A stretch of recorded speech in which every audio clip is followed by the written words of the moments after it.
नमस्कृत्य नरं चैव नरोत्तमं देवीं सरस्वतीं व्यासं ततो जयमुदीरयेत्.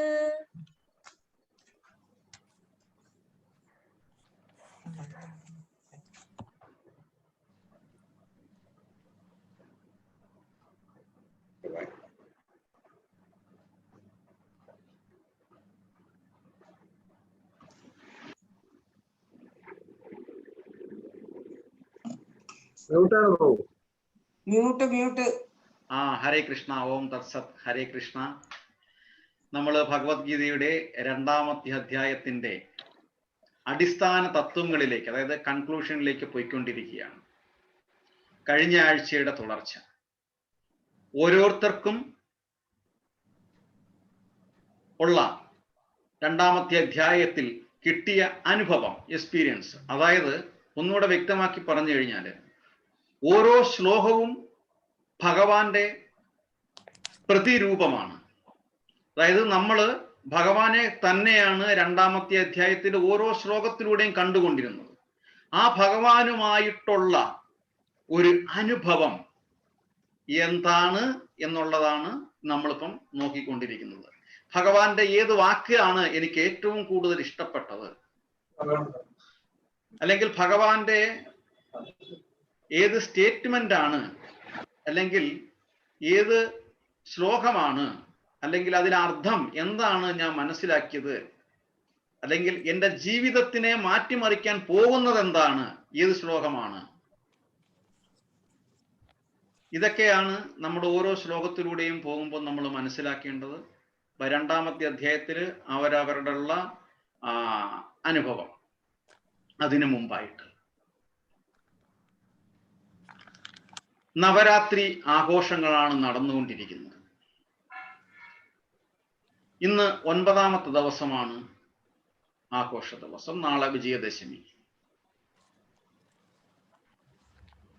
സാധാരണഗതിയിൽ എല്ലാവർക്കും ആ കഥകളും കാര്യങ്ങളുമൊക്കെ അറിയാം. അപ്പൊ അതുകൊണ്ട് ഞാൻ ആ കഥകളിലൂടെ, ആ ചരിത്രങ്ങളിലൂടെ പോകുന്നില്ല.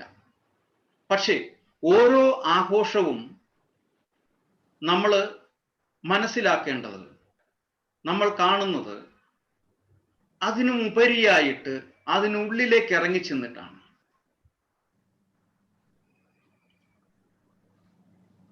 ഭഗവാനുമായിട്ടുള്ള ബന്ധം,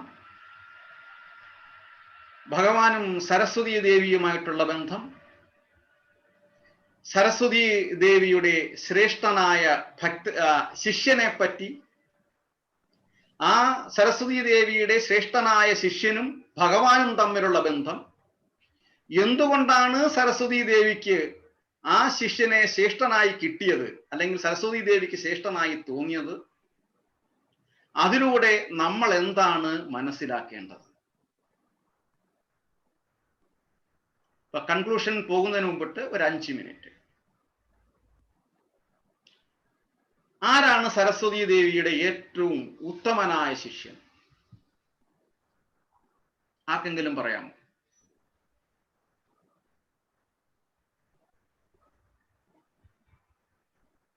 വെറുതെ പറഞ്ഞാൽ മതി.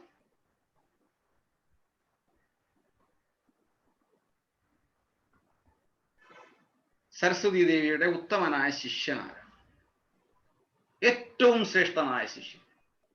കുളുതര ഭഗവാന്റെ ഏറ്റവും ശ്രേഷ്ഠനായ ഭക്തനാണ്.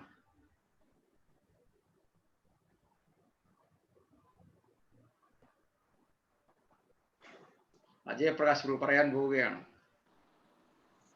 ചിരിക്കുന്നു, അറിയാം. പറഞ്ഞോളൂ. അറിയില്ല പ്രഭു. എന്നാലും നമ്മൾ ഒരിക്കലും ഇതൊക്കെ പറഞ്ഞിട്ടുണ്ട്.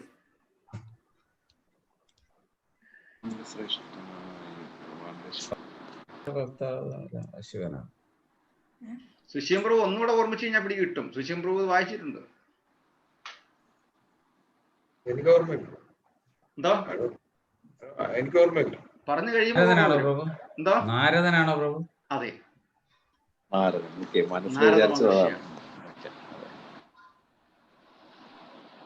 ഭഗവാന്റെ ഏറ്റവും ഉത്തമനായ ഭക്തനായതുകൊണ്ടാണ് സരസ്വതി ദേവിക്ക് ഏറ്റവും പ്രിയനായ ശിഷ്യനായിട്ട് മാറിയത്. അതുകൊണ്ടാണ് നമ്മൾ ധ്യാന ശ്ലോകത്തിൽ നമ്മൾ ചെല്ലുന്നുണ്ട് ഓം അജ്ഞാന തിമിരാന്തസ്യ ജ്ഞാനാഞ്ജന സലാഹ്യ ചക്ഷുരുമ്മീരിതം ഏനാ തസ്മൈ ശ്രീ ഗുരവേ നമഃ. സരസ്വതി ദേവി നാരദ മഹർഷി എടുത്ത് പറയുന്നുണ്ട്, അങ്ങ് ഭഗവാന്റെ ഏറ്റവും വലിയ ഭക്തനാണ്. അവിടെയാണ് വാഞ്ചാകൽപതരൂഭ്യച്ച കൃപാ സിന്ധൂപ്യേവച പതിതാനാം പാവനേഭ്യോ വൈഷ്ണവേഭ്യോ നമോ നമഃ. വീണ്ടും നമ്മള് ചൊല്ലി നിർത്തുന്നു, നാരായണം നമസ്കൃത്യ നരം ചൈവ നരോത്തമം ദേവീം സരസ്വതിം വ്യാസം തതോ ജയമുദീര്യ. നാരായണം നമസ്കൃത്യ നരം ചൈവ നരോത്തമം, നരനാരായണന്മാരെയും സാക്ഷാൽ ഭഗവാനെയും ഈ ഉപദേശം നമുക്ക് തന്ന വ്യാസമഹർഷിയെയും സരസ്വതീ ദേവിയെയും അക്ഷരരൂപിണിയായ സരസ്വതീ ദേവിയെയും നമ്മൾ ധ്യാനിച്ചുകൊണ്ട് പ്രണമിച്ചുകൊണ്ട് നമ്മൾ ഭാഗവതത്തിലേക്ക് പോകുന്നു, അല്ലെങ്കിൽ ഭഗവത്ഗീതയിലേക്ക് പോകുന്നു. ഇവിടെ എങ്ങനെയാണ് നാരദ മഹർഷി ഏറ്റവും വലിയ ഭക്തനായ ചരിത്രം നമുക്കറിയാം. ഇവിടെ നമ്മൾ മനസ്സിലാക്കേണ്ടത് സരസ്വതീ ദേവിക്ക് ഏറ്റവും വലിയ ശിഷ്യനായത്, ഇഷ്ടപ്പെട്ട ശിഷ്യനായത് ഭഗവാന്റെ ഭക്തനായതുകൊണ്ടാണ്. നമ്മൾ അവിടെ മനസ്സിലാക്കേണ്ടത്, നമുക്ക് ആരിൽ നിന്ന്, ഏത് ദേവതയിൽ നിന്ന് അനുഗ്രഹം വേണമോ നമുക്ക് തീർച്ചയായിട്ടും ഉണ്ടാകേണ്ട എലിജിബിലിറ്റി ഭഗവാന്റെ ഏറ്റവും വലിയ ഭക്തനാവുക എന്നുള്ളതാണ്. ശ്രേഷ്ഠനായ ഭക്തനെ ദേവതമാരാലും പ്രണമിക്കപ്പെടും, സ്നേഹിക്കപ്പെടും, അവർക്ക് തരാൻ പറ്റുന്ന വരങ്ങളെല്ലാം നമുക്ക് തരും. ഒറ്റ എലിജിബിലിറ്റിയെ നമുക്ക് ആവശ്യമുള്ളൂ, ഭഗവാനുമായിട്ടുള്ള സുദൃഢമായ ബന്ധം സ്ഥാപിക്കുക എന്നുള്ളത്. അങ്ങനെ ബ്രഹ്മാവിന്റെ പ്രജാ ഉൽപ്പത്തിയാണ്. പ്രജകളെ സൃഷ്ടിക്കേണ്ട ഭാഗമായിട്ട് ബ്രഹ്മാവ് 4 കുമാരന്മാരെ സൃഷ്ടിക്കുന്നു. കുമാരന്മാര് പറയുന്നു, വൈശിക സുഖങ്ങളിൽ എനിക്ക് ഇടപെടാൻ താല്പര്യമില്ല, അതുകൊണ്ട് ഞങ്ങൾ ഇവിടം വിട്ടു പോകുന്നു. അടുത്ത ജന്മം കൊടുക്കുന്നത് നാരദ മഹർഷിക്കാണ്. നാരദ മഹർഷി പറഞ്ഞു, ചേട്ടന്മാർ എന്തായാലും ഇവിടുന്ന് പോയി, ചേട്ടന്മാരുടെ വഴിയെയാണ് ഞാനും പോകുന്നത്. ബ്രഹ്മാവ് കുടുങ്ങി. അപ്പം അത്രയേറെ നമ്മൾ മനസ്സിലാക്കേണ്ടത്, അത്രയേറെ സെൻസിറ്റീവാണ് ഗൃഹസ്ഥാശ്രമം.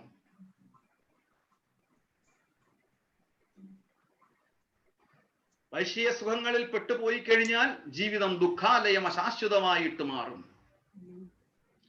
അങ്ങനെ പരീക്ഷണത്തിന് ഞങ്ങളില്ല, ഭഗവാനെ സേവിക്കുക എന്നുള്ളതാണ്. അങ്ങനെ ഭഗവാനിൽ നിന്ന് മഹാവിഷ്ണുവിന്റെ നാഭീകമലത്തിൽ നിന്നും ബ്രഹ്മാവും ഉത്ഭവിച്ചു. ബ്രഹ്മാവിന്റെ പ്രഭാവത്താൽ ഭഗവാന്റെ അനുഗ്രഹത്തോടെ ബ്രഹ്മാവ് പ്രജാസൃഷ്ടി നടത്തി. ബ്രഹ്മാവിന്റെ മടിത്തട്ടിൽ നിന്ന് നാരദ മഹർഷി, അങ്ങനെ ഭക്തിയിൽ മുഴുകിയ നാരദ മഹർഷി ലോകം മുഴുവൻ ഗാനം ചെയ്തുകൊണ്ട് നടന്നു. ബ്രഹ്മാവിനെ തിരസ്കരിച്ചു.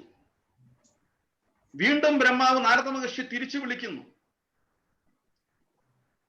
നിന്റെ ജോലി ഇതല്ല, ഞാൻ നിന്നെ സൃഷ്ടിച്ചിരിക്കുന്നതിന് വേണ്ടിയിട്ടല്ല. അനാവശ്യമായ യാത്ര നിർത്തിവെച്ചിട്ട് പ്രജാസൃഷ്ടി ചെയ്യാൻ കൽപ്പിച്ചു. നാരദ മഹർഷി പറഞ്ഞു, ശോകമോഹാദികൾ ഉളവാക്കാൻ പര്യാപ്തമായ പ്രജാസൃഷ്ടി നടത്തുകയില്ലെന്ന് നാരദൻ പറഞ്ഞു. ഭഗവാനെ ഭജിച്ചു കഴിയാനും പ്രജാസൃഷ്ടി ഉപേക്ഷിക്കാനും നാരദൻ അച്ഛനോട് അപേക്ഷിച്ചു. ബ്രഹ്മാവിന് ദേഷ്യം വന്നിട്ട് നാരദ മഹർഷിയെ ശപിക്കുന്നു. എപ്പോഴും പാടി നടക്കുന്ന ഒരു ഗന്ധർവനായി തീരട്ടെ എന്ന്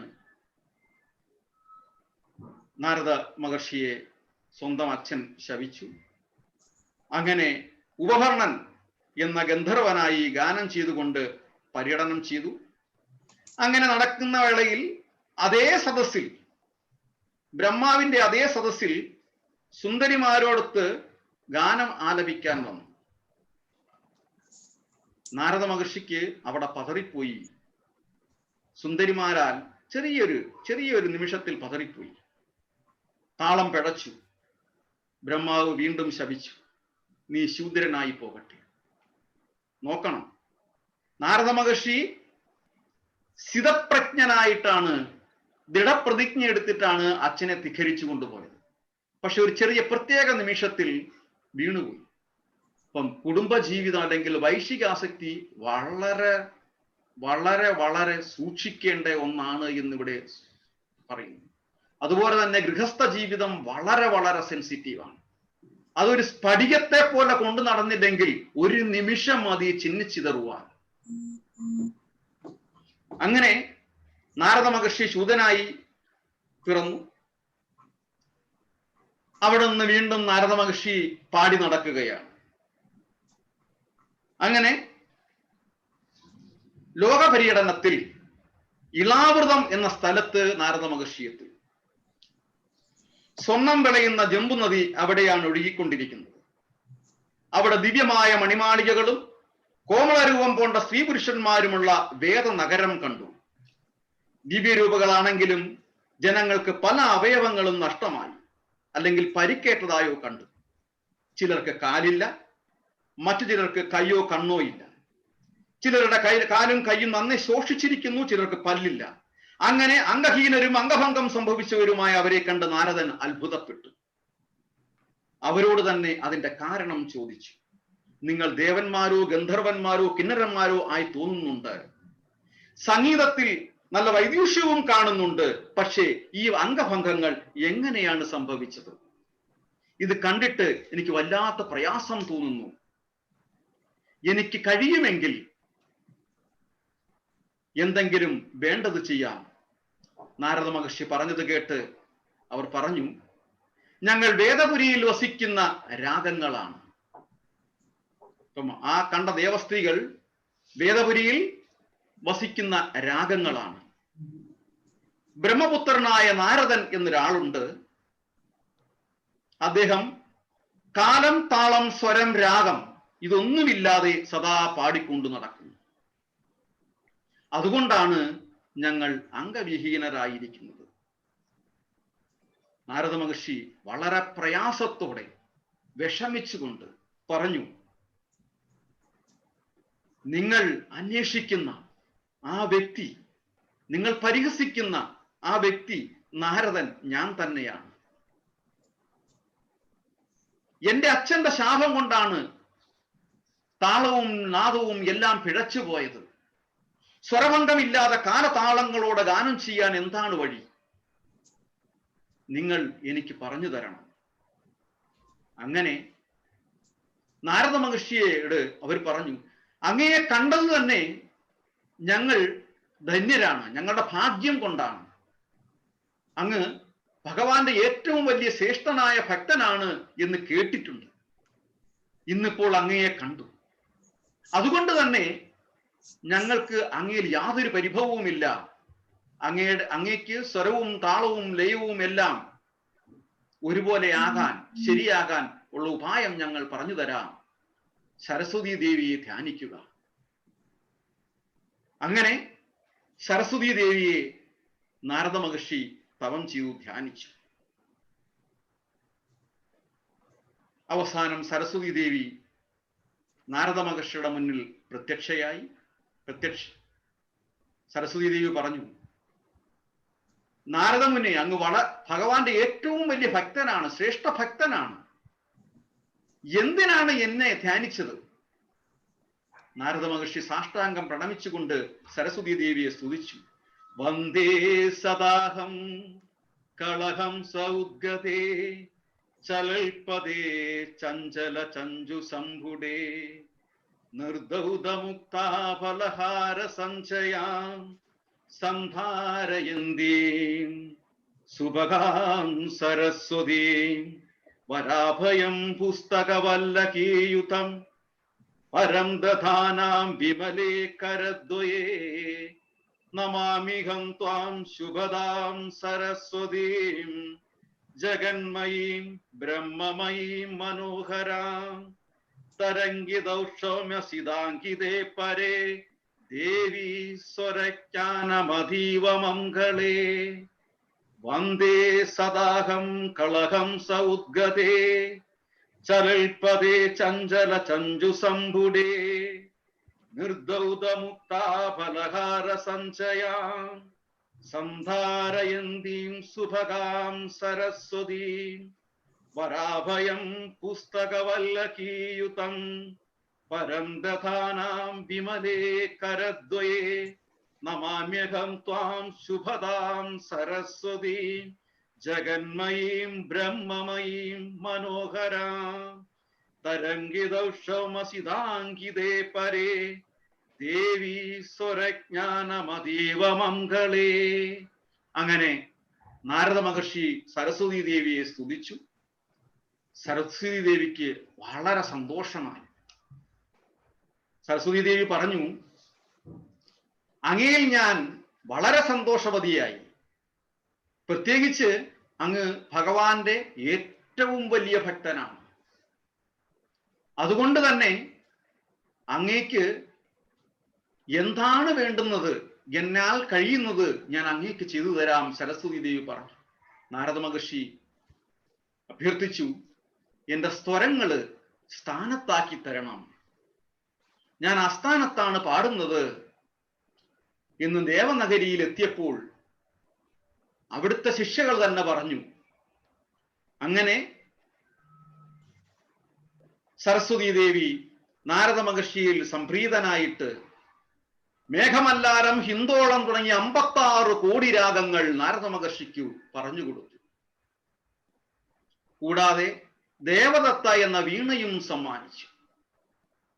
ഇവിടെ 56 കോടി രാഗങ്ങൾ നാരദ മഹർഷിക്ക് സരസ്വതി ദേവി പറഞ്ഞു കൊടുത്തതിന് കാരണം നാരദ മഹർഷി ഭഗവാന്റെ ഉത്തമനായ ഭക്തനായതുകൊണ്ടാണ്. അത് തന്നെയാണ് നമ്മൾക്കും ആവശ്യം. നമ്മൾ ഭഗവാന്റെ ഉത്തമനായ ഭക്തനായി കഴിഞ്ഞാൽ എല്ലാ ദേവതകളും നമ്മളിൽ സംപ്രീതനാകും. അതുകൊണ്ട് ഈ നവരാത്രി ദിവസങ്ങളിൽ ശരിക്കും സ്വരസ്ഥാനം, സംഗീതം പഠിക്കണം എന്ന ആഗ്രഹമുള്ളവർ സരസ്വതി ദേവിയുടെ മാത്രം ഫോട്ടോ വെച്ചു കഴിഞ്ഞാൽ പോരാ. ഭഗവാന്റെ ഫോട്ടോയും അതുപോലെ തന്നെ ഉത്തമനായ ഭക്തന്റെ വാഞ്ചാകൽപതരൂപേച്ഛ കൃപാ സിന്ധൂപ്യേവച പതിതാനാം പാവനേഭ്യോ വൈഷ്ണവേഭ്യോ നമോ നമഃ. സാക്ഷാൽ നാരദ മഹർഷിയുടെ ഫോട്ടോയും കൃത്യമായും നമ്മൾ വച്ചിരിക്കണം ഗൃഹങ്ങളിൽ. നമ്മൾ നാരദ മഹർഷിയെ സ്മരിക്കണം. നിസാര വ്യക്തിയല്ല, ഭഗവാന്റെ ഭക്തനാണ്. 56 കോടി രാഗങ്ങൾ അറിയാവുന്ന ആദ്യത്തെ ശിഷ്യനാണ് സരസ്വതി ദേവി. അങ്ങനെ നാരദ മഹർഷി സരസ്വതി ദേവി എന്ന കഴിവുകളൊക്കെ നേടിയിട്ട് പോവുകയാണ്, തന്റെ വൈദഗ്ധ്യം ആരുടെയെങ്കിലും മുന്നിൽ കാണിക്കണമെന്ന് പറഞ്ഞിട്ട്. അങ്ങനെ നാരദ മഹർഷി ഗന്ധർവ നഗരത്തിലെത്തിയിട്ട് വീണാപരായണനായ നാരദൻ ആദ്യമായി ശിഷ്യനെ സ്വീകരിക്കുന്നു. പേര് തമ്പുരു. അങ്ങനെ തമ്പുരുവിനെ സ്വീകരിച്ചുകൊണ്ട് വീണയിൽ കീർത്തിച്ചുകൊണ്ട് മനോഹരങ്ങളായ രാഗരൂപങ്ങളെ കേൾപ്പിക്കാനായി ദേവരാജന്റെ സഭയിലെത്തി. അവിടെ ആരും തന്നെ വലിയ പ്രതിപത്തി കാണിക്കാത്തതിനാൽ സൂര്യലോകത്തേക്ക് പോയി. നാരദൻ ചെന്ന സമയത്ത് സൂര്യദേവൻ തേരേറി പുറപ്പെടാൻ നിൽക്കുന്നത് കണ്ടിട്ട് അവിടെ നിന്നും കൈലാസത്തിലേക്ക് പോയി. ശിവൻ ധ്യാനനിരതനായി കണ്ട് സമാധിസ്ഥനായി കണ്ടപ്പോൾ ബ്രഹ്മലോകത്തേക്ക് പോയി. സൃഷ്ടിയിലേർപ്പെട്ടിരുന്ന ബ്രഹ്മാവ് തന്റെ ആഗമനം ശ്രദ്ധിക്കാൻ വൈമുഖ്യം കാണിച്ചപ്പോൾ പിന്നീട് വൈകുണ്ഠത്തിലേക്ക് പോയി. ഭക്തസംരക്ഷണത്തിന് പോയ മഹാവിഷ്ണുവിനെ അവിടെ കാണാഞ്ഞ് ത്രൈലോക്യത്തിന്റെ അകത്തും പുറത്തും സഞ്ചരിച്ച ശേഷം വിരജാനദി കടന്ന് സാക്ഷാൽ വൃന്ദാവനത്തിലെത്തി. സർവദാ വസന്തം കളിയാടുന്ന നികുഞ്ചങ്ങളും ഗോവർദ്ധനഗിരിയും കണ്ടുകൊണ്ട് ഭഗവാന്റെ നികുഞ്ചത്തിലെത്തി ഗോലോക വൃന്ദാവനത്തിലേക്ക് കടന്നു. നാരദ തമ്പുരുമാരെ കണ്ട് അവർ ആരാണെന്നും എവിടുത്തുകാരാണെന്നും ഭഗവാന്റെ സഖിമാർ അന്വേഷിച്ചു. വീണ വായിച്ച് ശ്രീകൃഷ്ണ കീർത്തനം നടത്തുന്ന ഗാനകുശലന്മാരാണ് തങ്ങളെന്ന് ഭഗവാനെ കാണാൻ വന്നിരിക്കുന്നതാണെന്നും അകത്തുപോയി പറയുവാൻ നാരദ മഹർഷി ആ തോഴിമാരോട് പറഞ്ഞു. അങ്ങനെ നാരദ മഹർഷി ദ്വാരപാലികമാർ ഭഗവാന്റെ അടുത്ത് ചെന്നു കാര്യങ്ങളൊക്കെ പറഞ്ഞു. എവിടെയെല്ലാം നാരദ മഹർഷി ശ്രദ്ധിക്കാതെ പോയോ? പക്ഷേ അവസാനം ഗോലോക വൃന്ദാവനത്തിൽ എത്തിയപ്പോൾ സാക്ഷാൽ ഭഗവാൻ തന്റെ ഭക്തനെ പരിഗണിച്ചു, നേരെ സ്വാഗതം ചെയ്തു. നാരദന്റെ ഭക്തി നിർഭരമായ ഗാനം കേട്ട് ഭഗവാൻ അവിടെ അലിഞ്ഞുപോയി. ഭഗവാന്റെ ദേഹത്തു നിന്ന് ഉത്ഭവിച്ച ബ്രഹ്മചലം എന്നറിയപ്പെടുന്നു. ആ ബ്രഹ്മചലം കോടിക്കണക്കിന് ബ്രഹ്മാണ്ടങ്ങളുണ്ട്. കൃഷ്ണഗർഭം എന്നറിയപ്പെടുന്ന ഈ ബ്രഹ്മാണ്ടം ജലത്തിലാണ് നിൽക്കുന്നത്. ഭഗവാൻ അങ്ങ് ഉരുകിപ്പോയി, ബ്രഹ്മജലമായി. ഈ മന്വന്തരത്തിൽ അതിനെ പാപഹാരിണിയായ ഗംഗ എന്ന് പേര് വിളിക്കുന്നു. സ്വർഗത്തിൽ അത് മന്ദാകിനിയായും, ഭൂമിയിൽ ഗംഗയായും, പാതാളത്തിൽ ഭോഗവതിയായും ആ ത്രിപഥഗാമിനി അറിയപ്പെടുന്നു. ഗംഗാസ്നാനം ചെയ്യുന്നവന് അശ്വമേധ രാജസൂയാദി യാഗങ്ങളുടെ ഫലം സിദ്ധിക്കുന്നു. അവൻ പാപ വിമുക്തനായി വിഷ്ണുലോകം പ്രാപിക്കും. ഗംഗയെ ദർശിക്കുന്നവന് 100 ജന്മങ്ങളിലെയും, ഗംഗാസ്നാനം ചെയ്യുന്നവന് 1000 ജന്മങ്ങളിലെയും, ഗംഗാ തീർത്ഥം സേവിക്കുന്നവന് 200 ജന്മങ്ങളിലെയും പാപം നശിക്കും. അങ്ങനെ നാരദ ഉപാഖ്യാനവും നമ്മൾ പറഞ്ഞു കഴിഞ്ഞു. ഇതിൽ നിന്നെല്ലാം നമ്മൾ മനസ്സിലാക്കേണ്ടത് ഒരേ ഒരു കാര്യമല്ലേ ഉള്ളൂ. എങ്ങനെയെങ്കിലും ഏത് രീതി സ്വീകരിച്ചിട്ടും നമ്മൾ ഭഗവാനുമായിട്ടുള്ളൊരു ബന്ധം സുദൃഢമായി സ്ഥാപിച്ചെടുക്കണം എന്നുള്ളതാണ്. ആ ബന്ധം സ്ഥാപിച്ചെടുക്കുമ്പോൾ എല്ലാ രംഗങ്ങളിലും നമ്മൾ പ്രശോഭിക്കപ്പെടും. ഏറ്റവും വലിയ നർത്തകൻ നട്വർലാൽ എന്നാണ് ഭഗവാനെ അറിയപ്പെടുന്നത്. ഭഗവാൻ കവിഞ്ഞൊരു നർത്തകൻ, ഒരു നാട്യക്കാരൻ വേറെ ഇല്ല ലോകത്ത്. അപ്പൊ ഈ നവരാത്രി വേളകളിൽ നമുക്ക് ഭഗവാനെ സ്മരിക്കാം, ഭഗവാന്റെ ശിഷ്യനായ നാരദ മഹർഷിയെ സ്മരിക്കാം, ഭഗവാന്റെ അംശമായ സരസ്വതി ദേവിയെയും സ്മരിക്കാം. ശില്പമാതാജി, ശില്പമാതിക്ക് തുടങ്ങാം, അത് കഴിഞ്ഞിട്ട് കൺക്ലൂഷനോട്ട് പോവാം. ഹരേ കൃഷ്ണ. ഹരേ കൃഷ്ണ. പ്രഭു സരസ്വതി ദേവിയുടെ സ്റ്റോറി പറഞ്ഞപ്പോ എൻ്റെ അടുത്ത് റിക്വസ്റ്റ് ചെയ്തത് സരസ്വതി ദേവിയുടെ കീർത്തനം പാടാനാണ്. ഞാന് എന്താ പറയാ, പാടിയിട്ട് കുറെ വർഷങ്ങളായി. സോ യുനോ, അപ്പൊ ഞാൻ റിക്വസ്റ്റ് ചെയ്തിട്ടുണ്ടായിരുന്നു ദാറ്റ് ഞാനൊരു അഷ്ടലക്ഷ്മി കീർത്തനമാണ് പാടുന്നതെന്ന്. ബട്ട് ഇപ്പം പ്രഭു ഈ സരസ്വതി ദേവിയുടെ സ്റ്റോറി പറഞ്ഞപ്പോ I think I will sing the song.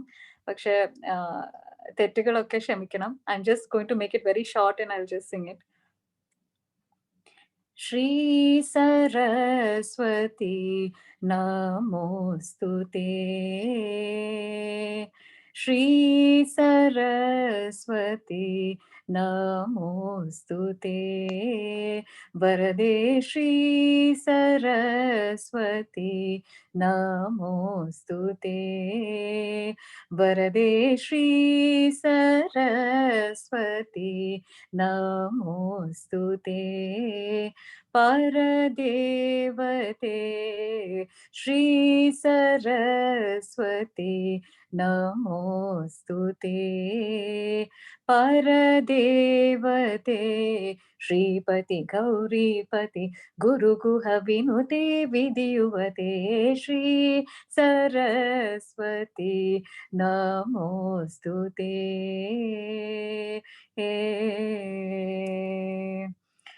വാസനാത്രയ വിവർജിത വരമുനി Bhavitha മൂർത്തേ, വാസവാത്രയ വിവർജിത വരമുനി Bhavitha മൂർത്തേ, വാസവാദ്യഖില നീജരവര വിതരణ बहुकीर्ते, वासवादखिल निर्जरवर वितरणा बहुकीर्ते, धरासयुत मुखाम्बुरुहे अद्भुत चरणे संसार विद्यापहे सकल मंत्राक्षर गुहे, श्री श्री सरस्वती नमोस्तुते वरदे श्री सरस्वती नमोस्तुते परदेवते श्रीपति गौरी पति गुरु गुह विनुते विधियुवते श्री सरस्वती नमोस्तुते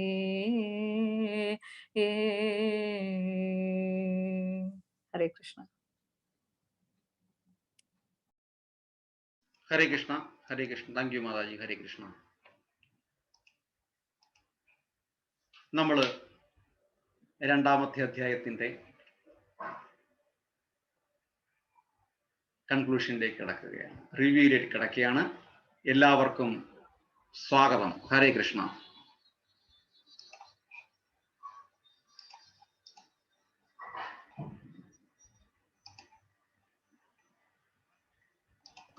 ഹരേ കൃഷ്ണ. സ്റ്റാർട്ട് ചെയ്യാം.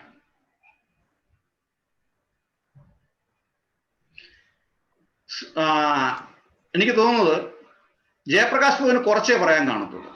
ജയപ്രകാശ് പ്രഭു ആദ്യം സ്റ്റാർട്ട് ചെയ്യട്ടെ. ഹരേ കൃഷ്ണ. രാജീവ് പ്രഭു ശ്രദ്ധാപൂർവം ഇരിക്കണം, ചോദിക്കേണ്ട കാര്യങ്ങളല്ല ഇന്ന് ചോദിക്കണം. ഹരേ കൃഷ്ണ. തുടങ്ങട്ടെ ആദ്യം പ്രഭു. ഹരേ കൃഷ്ണ. ഹരേ കൃഷ്ണ. ഗുരുക്കന്മാർ തുടങ്ങട്ടെ പ്രഭു. അല്ല, പ്രഭു സംശയത്തോടെ ചോദിച്ചൊക്കെ തുടങ്ങിച്ചാൽ മതി. ഹരേ കൃഷ്ണ. തുടങ്ങിക്കോളൂ പ്രഭു. ജയപ്രകാശ് പ്രഭു പ്രിപ്പയർ ചെയ്തിട്ടുണ്ട്. സുഷിൻ പ്രഭു തുടങ്ങിയിട്ടുണ്ട്. നമ്മൾ അതിന്റെ ഇടയിൽ എന്തെങ്കിലും പറയാം. ഇതാണ് പ്രിപ്പയർ ചെയ്തത്, സുഷിൻ പ്രഭുവിന്റെ. ഞാൻ നോക്കിയിട്ടുണ്ട്. നമുക്ക് ആ വിഷയത്തിന്റെ ഒരു ഡിസ്കസ് ചെയ്ത് പോവാം, അത്രേ ഉള്ളൂ. അല്ല ഞാനൊരു ക്ലാസ് ആയിട്ടല്ല. ഗീതാ വിഷയ സംഗ്രഹം എന്നാണ് ഇതിന്റെ ഈ ചാപ്റ്ററിന്റെ പേര് തന്നെ. ഗീതയുടെ കംപ്ലീറ്റ് എസെൻസ് ഇതിനകത്തുണ്ട്. ആ സബ്ജക്ട് എസെൻസ്, സെക്കൻഡ് ചാപ്റ്റർ. അത് ശരിക്കും നല്ല രീതിയിലാണ് പ്രസന്റ് ചെയ്യുന്നത്. സഞ്ജയ് ഉപാധ്യായ എന്ന് പറഞ്ഞാണ് തുടങ്ങുന്നത്. അതായത് അർജുനൻ കണ്ണ് നിറഞ്ഞു നിൽക്കുന്നു, വളരെ ദുഃഖത്തിൽ നിൽക്കുന്നു. അപ്പോ ഭഗവാൻ ചോദിക്കുന്നതാണ്. ഇപ്പൊ നമ്മളൊക്കെ കൂട്ടത്തിൽ തന്നെ നമ്മൾ ആരെങ്കിലും ഇതിനിടയിൽ ദുഃഖത്തിൽ നിന്നാൽ, ഇപ്പൊ രാജീവ് പ്രൊഫസർ കണ്ണ് നിറഞ്ഞിട്ട് വിഷമത്തിൽ നിൽക്കുന്നതെന്ന് വെച്ചോ, ജെ പി പ്രഭു കാണുന്നു. ജെ പി പ്രഭു ഉടനെ ചോദിക്കും എന്താ പറ്റി, ചോദിക്കാൻ വേണ്ടി നിൽക്കുകയാണ്. ഉടനെ അങ്ങോട്ട് എക്സ്പ്ലെയിൻ ചെയ്യാൻ തുടങ്ങും. അതാണ് കാണുന്നതിനകത്ത് ഭഗവാൻ ചോദിക്കുന്നുണ്ട് അർജുനോട്, നിനക്ക് എന്താണ് പ്രശ്നം. അപ്പൊ പിന്നെ രണ്ടാമത്തെ ശ്ലോകം തൊട്ട് ഭഗവാൻ പറയാണ്, നിനക്ക് എങ്ങനെ ഈ മാലിന്യം വന്നു പെട്ടു. ഒന്ന് രണ്ട് ചോദ്യം ചോദിക്കും. നമ്മളൊക്കെ ഇങ്ങനെ ഹരേ കൃഷ്ണ ആയിട്ട് നടന്നിട്ട് എന്താണ് ഇത്ര ദുഃഖത്തിന്റെ കാരണം. ഭഗവാൻ പറയുന്നത്, കുതസ്ത്വ കശ്മിലമിതം വിഷമേ സമുപസ്ഥിതം അനാര്യ ജുഷ്ടം അസ്വർഗ കീർത്തന. അതായത് ഈ ഭഗവാൻ പറയുന്നത്, പ്രിയട്ടോ അർജുന, നിനക്ക് ഇവിടെ നിന്നാണ് ഈ മാലിന്യം വന്നുപെട്ടത്. ജീവിതത്തിന്റെ മൂല്യം എന്തെന്നറിയുന്ന ഒരാൾക്ക് ഇതൊട്ടും യോജിച്ചതല്ല. ഉപരിതലങ്ങളിലേക്കുള്ള അകീർത്തിയിലേക്കാണ് നയിക്കുക എന്നാണ് ആദ്യത്തെ ഒരു ഇൻട്രൊഡക്ഷൻ ആയിട്ട് ഭഗവാൻ പറയുന്നത്. മൂന്നാമത്തെ ശ്ലോകവും ഭഗവാൻ പറയും, തരം താണ് ആണത്തെല്ലാമായി അതിനാകരുത്, നിനക്ക് യോജിക്കുന്നതല്ല, നീ ശത്രുക്കളെ ജയിക്കേണ്ട ഒരാളാണ്, നീ ഇങ്ങനെയുള്ള. അപ്പോ അർജുനൻ ശരിക്കും നാലാമത്തെ ശ്ലോകം തൊട്ട് 8ാമത്തെ ശ്ലോകം വരെ നേരത്തെ പിടിച്ച് അർജുനന്റെ പ്രശ്നങ്ങൾ, അതായത് ബന്ധുക്കളാണ്, അവർ കൊല്ലാൻ പറ്റില്ല, മാനുഷികമായ, അതായത് മെറ്റീരിയൽ അറ്റാച്ച്മെന്റിന്റെ പുറത്ത് അർജുനൻ നടത്തുന്ന അർജുനന്റെ ഒരു മിസ്അണ്ടർസ്റ്റാൻഡിംഗ് ആണ് 8ാമത്തെ ശ്ലോകം. അതിൽ 7ാമത്തെ ശ്ലോകമാണ് അതിനകത്ത് ഏറ്റവും പ്രധാനപ്പെട്ടത്. കാർപ്പണ്യ ദോഷ ഭഗത സ്വഭാവ പൃച്ഛാമിത്വാം ധർമ്മ സമ്മൂഢചേത യശ്യേ സാന്നിധ്യം ബ്രൂഹി തന്മേ ശിഷ്യസ്തേഹം ശാന്തി മാം ത്വാം പ്രഭൻ. 7ാമത്തെ ശ്ലോകത്തോടുകൂടി അർജുനൻ ശരിക്കും സറണ്ടർ ചെയ്യും. ഭഗവാൻ ശിഷ്യത്വം സ്വീകരിക്കും. ആ കൺഫ്യൂസ്ഡ് ആണ്. എന്നിട്ട് അപ്പം സഞ്ജയൻ പറയുന്നുണ്ട്, ഇത് പറഞ്ഞിട്ട് 8ാമത്തെ ശ്ലോകം എനിക്ക് പറ്റുന്നില്ല, ഞാൻ യുദ്ധം ചെയ്യുകയില്ല എന്ന് അർജുനൻ പറയുന്നത് അവിടെ തൊട്ട് തുടങ്ങും 10.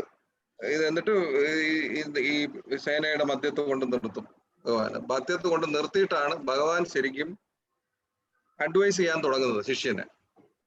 നമ്മൾ ഈ ശരീരമായിട്ട് നീ അറ്റാച്ച് ചെയ്യരുത്, ആത്മാവ് ആണ് നീ. ആത്മാവിനെ കുറിച്ചാണ് പിന്നെ 30 ശ്ലോകം വരെയും സെക്കൻഡ് ചാപ്റ്ററിന്റെ ഭഗവാൻ എക്സ്പ്ലെയിൻ ചെയ്യുന്നു. ആത്മാവിന്റെ ക്വാളിറ്റീസ്, ആത്മാവിനെ നനയ്ക്കാൻ പറ്റില്ല, ആത്മാവിനെ മുറിക്കാൻ പറ്റില്ല, ആത്മാവിന്റെ സൈസ് എല്ലാം ഡിസ്കസ് ചെയ്യുന്നുണ്ട് 31 വരെ. അതിൽ പിന്നെ പ്രധാനപ്പെട്ട ശ്ലോകം നമുക്ക് നോക്കാം. 12 രണ്ടാമത്തെ ശ്ലോകം ഭഗവാൻ തുടങ്ങി. രണ്ടാമത് തന്നെ ഭഗവാൻ പറയുന്നുണ്ട്, അത്വേവാഹം ജാതുനാസൻ അത്വം തേമേ ജനാധിപാഹ ന ചൈവ ന ഭവിഷ്യാമക സർവേ വയമതപരം. അതായത് ഞാനും നീയും ഇല്ലാതിരുന്നൊരു കാലമില്ല, ഈ രാജാക്കന്മാരും എല്ലാം എപ്പോഴും ഉണ്ടായിരുന്നു. അതായത് നമ്മൾ പെർമനന്റ് ആണെന്നുള്ള ഒരു മെസ്സേജ് ഭഗവത്ഗീതയുടെ ഏറ്റവും ഇമ്പോർട്ടന്റ് ആയിട്ടുള്ള മെസ്സേജ്. അതായത് ഈ അദ്വൈതത്തിന് കണ്ണിക്കുന്ന ഒരു ശ്ലോകമാണിത്. അദ്വൈതം രണ്ടും ഒന്നാണെന്നുള്ളൊരു ഇതിനെ വളരെ ക്ലിയർ ആയിട്ട്, അതെന്താണെന്ന് അവർക്ക് മനസ്സിലാവാത്തതെന്ന് എനിക്ക് അറിഞ്ഞുകൂടാ. ഈ ശ്ലോകമൊക്കെ ശരിക്കും എല്ലാവരും ഒന്ന് പഠിക്കേണ്ട ഒരു ശ്ലോകമാണ്. 12 എല്ലാവർക്കും അറിയായിരിക്കും അല്ലേ?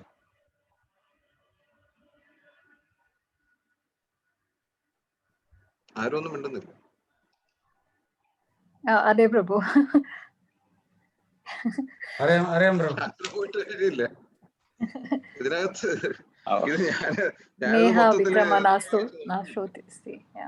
പിന്നെ ഇതിനകത്ത് പ്രധാനമായിട്ട് ഇപ്പൊ ശീലപ്രഭുപാദർ പറയുന്നത്, ഇതിനകത്ത് അർജുനൻ സഞ്ജയൻ ഉപയോഗിച്ചിരിക്കുന്ന ഭഗവാനെ അഡ്രസ് ചെയ്യുന്ന വാക്ക് മധുസൂദന എന്നാണ്.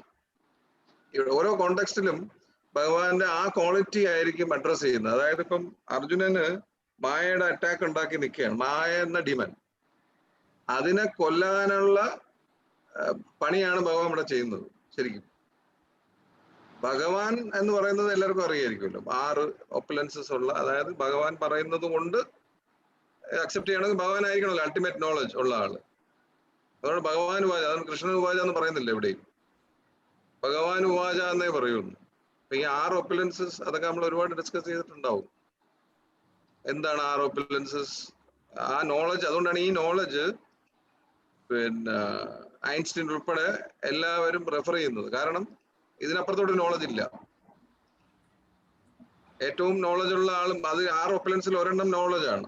ഞാൻ ഇവിടെ എഴുതിയിട്ടുണ്ട്, all powerful, all beautiful, all merciful, all famous, all knowledgeable and the renunciate. ഇതൊക്കെ എല്ലാവർക്കും അറിയായിരിക്കുമല്ലോ. അതിനകത്ത് നമ്മൾ ഒരുപാട് തവണ. പിന്നെ ശീലപ്രഭുപാദർ വേറൊരു കാര്യം വളരെ ഇൻട്രസ്റ്റിംഗ് ആയിട്ടൊരു കാര്യം പറയുന്നുണ്ട്. കൃഷ്ണന്റെ എനർജി പവർ എന്ന് പറയുന്നത് 100%, നാരായണൻ 94% വെച്ചിട്ട് പറയുന്നുണ്ട് ഓരോരുത്തരുടെ എനർജി, ഓരോരുത്തരുടെ ഫുൾ പവർ. ശിവൻ 78. പക്ഷേ ഒരു ഒരു പിന്നെ സാധു, ഒരു വൈഷ്ണവൻ, 100% വൈഷ്ണവൻ 78% ആണ് കപ്പാസിറ്റി. ഏതാണ്ട് ശിവൻ ഇക്വലന്റ് സ്റ്റാറ്റസ് ആണ് കൊടുത്തിരിക്കുന്നത്. അങ്ങനെ ആ ഒരു പെർസെന്റേജ് വളരെ ഇൻട്രസ്റ്റിംഗ് ആയിട്ട് ആദ്യത്തെ ശ്ലോകത്തിൽ തന്നെ പറയുന്ന ഒരു എക്സ്പ്ലനേഷൻ ആണ്. പിന്നെ ഈ ശ്ലോകം കാർപ്പണ്യദോഷം ശിഷ്യത്വം സ്വീകരിച്ചു കഴിഞ്ഞു അർജുനൻ. അത് കഴിഞ്ഞിട്ട് ഈ 12 ഇത് സോളാണെന്ന് വളരെ ക്ലിയർ. പിന്നെ സോളിന്റെ ഗുണങ്ങളെ കുറിച്ചുള്ള ശ്ലോകങ്ങളാണ് ബാക്കി. ദേഹിനോസ്മിൻ, അത് വളരെ ഇൻട്രസ്റ്റിംഗ് ആയിട്ടൊരു ശ്ലോകം. ദേഹിനോസ്മിൻ യഥാ ദേഹി കൗമാരം യൗവനം ജര തഥാ ദേഹാന്തര പ്രാപ്തി ധീരസ്ത്ര നമുഖ്യതി, 13ാമത്തെ ശ്ലോകം. അതില് അതായത് നമ്മളിപ്പോ കൊച്ചിലെ ഉള്ള ഫോട്ടോ നോക്കിയാൽ മതി, നമ്മൾ വേറൊരാളായിരുന്നു. വലുതാകുമ്പോ വേറൊരാള്, കൗമാരത്തിൽ യൗവനം, ജര ആവുമ്പോ വേറൊരു ഫോട്ടോ ആയി. അത് കണക്ക് വേറൊരു ശരീരം സ്വീകരിക്കുന്നതേ ഉള്ളൂ. അതുകൊണ്ട് മരണത്തെ കുറിച്ച് നീ ഇത്ര വേവലാതിപ്പെടണ്ട എന്നുള്ളതാണ് അതിനകത്ത് വളരെ ക്ലിയർ ആയിട്ട് പറയുന്നുണ്ട്. വളരെ ഇൻട്രസ്റ്റിംഗ് ആയിട്ടൊരു ശ്ലോകമാണ്. പിന്നെ അത് കഴിഞ്ഞ് ഇതിനകത്ത് ഒരുപാട് സോളിനെ കുറിച്ചുള്ള ഒരുപാട് എക്സ്പ്ലനേഷൻസ് ഇതിനകത്തുണ്ട്. അതിൽ ഇമ്പോർട്ടന്റ് ആയിട്ടുള്ളത് മാത്രം നമുക്ക് ടച്ച് ചെയ്ത് പോവാം.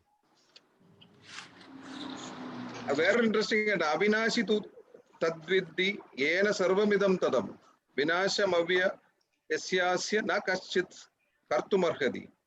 ശരീരം നിറഞ്ഞു നിൽക്കുന്നതുകൊണ്ടാണ് നമ്മളെ ഈ സോൾ ഹൃദയത്തിൽ ഇരിക്കുന്നെങ്കിലും അത് നമ്മളെ ശരീരം മൊത്തം എക്സ്പാൻഡ് ചെയ്ത് നിൽക്കുന്നത് കൊണ്ടാണ് നമ്മൾ ആസ് എ ഹോൾ ആയിട്ടാണ് ഞാൻ എന്ന് പറയുന്നത്.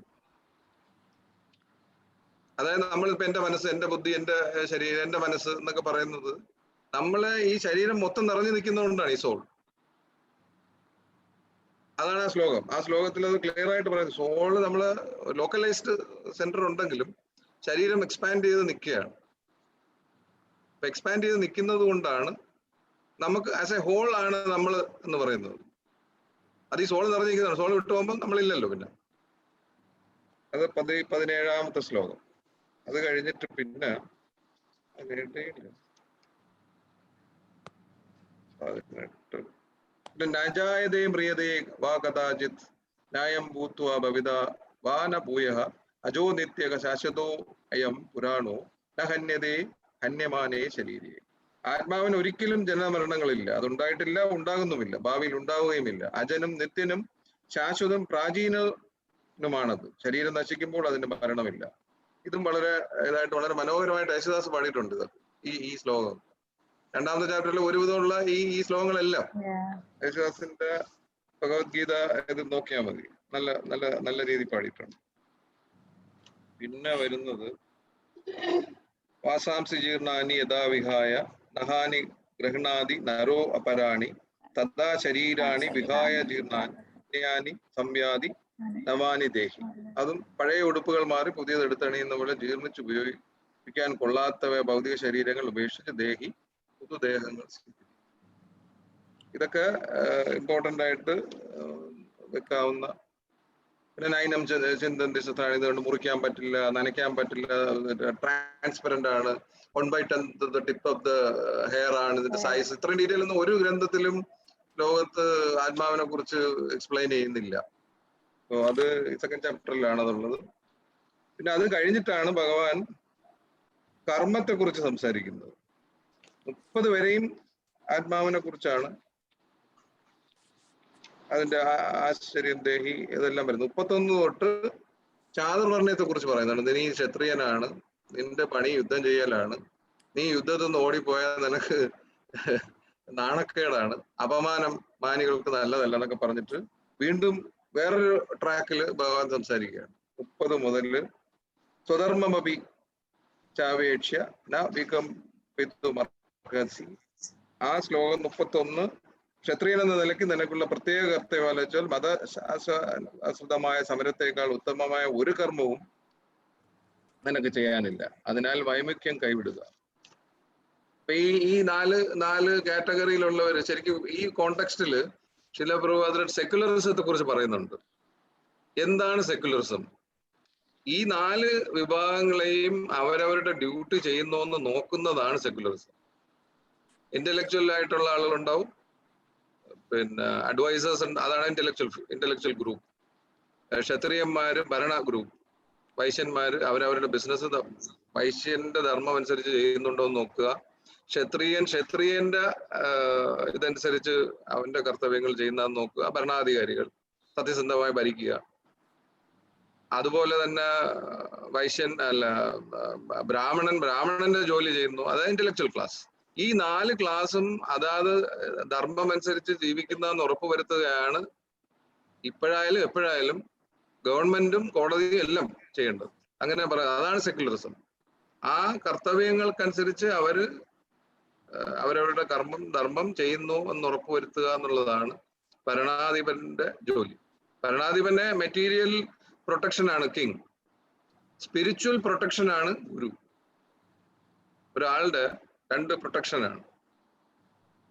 സ്പിരിച്വൽ പ്രൊട്ടക്ഷൻ ആണ് ഗുരു. അപ്പം അർജുനൻ പറയുന്നുണ്ട്, എനിക്ക് ഗുരുനാഥനാണ്, ഗുരുവിനെ കൊല്ലാൻ പറ്റില്ല എന്ന് പറയുമ്പോൾ അതിനെ കുറിച്ച് പറയുന്നുണ്ട് ശില പ്രഭുപാദർ. സ്പിരിച്വൽ പ്രൊട്ടക്ഷൻ വളരെ ഇമ്പോർട്ടന്റ് ആണ് ഒരാളുടെ മെറ്റീരിയൽ പ്രൊട്ടക്ഷന്റെ. അപ്പൊ അതാണ് ഗുരു. അത് കഴിഞ്ഞ് സെക്യുലറിസത്തെ കുറിച്ച് പറയുന്നുണ്ട്. ഈ 4 വിഭാഗങ്ങൾ, നീ ക്ഷത്രിയനായതുകൊണ്ട് യുദ്ധം ചെയ്യുക എന്നുള്ളതാണ് നിന്റെ പണി. 32 വരെ, അങ്ങനെ 35, അതിലെല്ലാം ഈ നിന്റെ കർമ്മം ചെയ്യുന്നത് ഒളിച്ചോടരുത് എന്നുള്ള രീതിയിൽ ഭഗവാൻ സംസാരിക്കുകയാണ്. 35,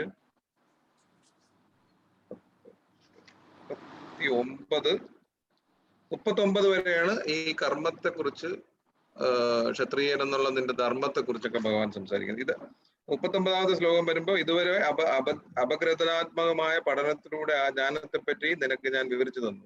ബലാസക്തി ഇല്ലാത്ത കർമ്മം ചെയ്യുന്നതിനെ പറ്റി ഇനി വിവരിക്കുന്നത് കേൾക്കൂ. അല്ലയോ പാർത്ഥ, ഇതറിഞ്ഞ് പ്രവർത്തിച്ചാൽ നിനക്ക് കർമ്മബന്ധങ്ങളിൽ നിന്ന് മുക്തനാവാം. 39ാമത്തെ ശ്ലോകമാണ്. 40ാമത്തെ ശ്ലോകം വളരെ വളരെ ഇൻട്രസ്റ്റിംഗ് ആണ്. നേഹാഭിക്രമനാശോക്തി പ്രത്യുപായോ എന്ന വിദ്യതേ സ്വല്പമപ്യസ്യ ധർമ്മസ്യ ത്രായതേ മഹതോപയാ. ഇതും വളരെ ഇമ്പോർട്ടന്റ് ആയിട്ടൊരു ശ്ലോകമാണ്. അതായത് എന്തെങ്കിലും രീതിയിൽ സ്വല്പമെങ്കിലും ഒന്ന് ധർമ്മം അനുഷ്ഠിച്ചാൽ തന്നെ വലിയ വലിയ ഭയങ്ങളിൽ, ഇപ്പൊ ഭഗവത്ഗീതയൊക്കെ മനസ്സിലാക്കിയാൽ തന്നെ മരണഭയത്തൊന്ന് വെളിയിൽ പോവാം. അതിനെ കുറിച്ചാണ് ഇത് ഇത്രയും നേരം ഭഗവാൻ എക്സ്പ്ലെയിൻ ചെയ്തത്. ഈ ശ്ലോകം ഇമ്പോർട്ടന്റ് ആണ്. നേഹാഭിക്രമനാശോസ്തി പ്രത്യുവായോ ന വിദ്യതേ സ്വല്പമഭ്യസ്യ ധർമ്മസ്യ ത്രായതേ മഹതോപയാ. നഷ്ടമോ ലാഭമോ ഈ ഉദ്യമത്തിലില്ല. ഈ വഴിക്കുള്ള ചെറിയൊരു മുന്നേറ്റവും മഹാഭയങ്ങളിൽ നിന്ന് രക്ഷ നൽകും. 40ാമത്തെ ശ്ലോകം. പിന്നെ വ്യവസായികാത്മിക ബുദ്ധി കർമ്മത്തെ കുറിച്ചാണ്, പല കാംക്ഷയില്ലാത്ത കർമ്മത്തെ കുറിച്ചാണ് പിന്നെ ഭഗവാൻ സംസാരിക്കുന്നത്. അതിലാണ് ഈ ശ്ലോകമൊക്കെ വരുന്നത്. അതായത്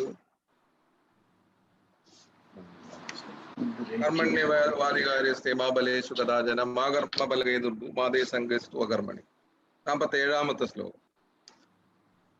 കർമ്മം ഡ്യൂട്ടി ആയിട്ട് ചെയ്യുക, നിന്റെ ഗുണമനുസരിച്ചുള്ള ഡ്യൂട്ടി ചെയ്യുക, അല്ലാതെ അതുമായിട്ട് അതിന്റെ ഫ്രൂട്ട്സിൽ അറ്റാച്ച്മെന്റ് വേണം. സ്വന്തം നിയതകർമ്മം നിർവഹിക്കാനേ നിനക്ക് അധികാരമുള്ളൂ. കർമ്മഫലങ്ങളിൽ യാതൊരുവിധ അധികാരവുമില്ല. കർമ്മത്തിൽ നിന്നുള്ളവാകുന്ന ഫലങ്ങളുടെ ഹേതു താനാണെന്ന് കരുതേണ്ട. സ്വകർത്തവ്യം അനുഷ്ഠിക്കാതെ ഒഴിയാൻ ആഗ്രഹിക്കുകയും വരുന്നു. ഇതൊക്കെയാണ് ഈ ചാപ്റ്ററിൽ ഇതുവരെ ഉള്ള ബേസിക് ആയിട്ടുള്ള മെസ്സേജ്. ഞാനെക്കുറിച്ച് നമുക്ക് ബാക്കിയുള്ള പാർട്ട് ഞാൻ പോയില്ല. ഈ അവസാനത്തെ ഭാഗത്താണ് നമ്മള് സ്ഥിതപ്രജ്ഞനും മറ്റു കാര്യങ്ങൾ, അതൊക്കെ നമ്മൾ വളരെ ഡീറ്റെയിൽ ആയിട്ട് ഡിസ്കസ് ചെയ്തതാണ്.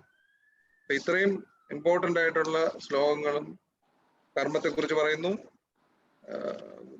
പിന്നെ ക്ഷത്രിയൻ എന്നുള്ള നിലയ്ക്കുള്ള ഡ്യൂട്ടിയെ കുറിച്ച് പറയുന്നു, യുദ്ധത്തിൽ നിന്ന് ഒളിച്ചോടതെന്ന് പറയുന്നു.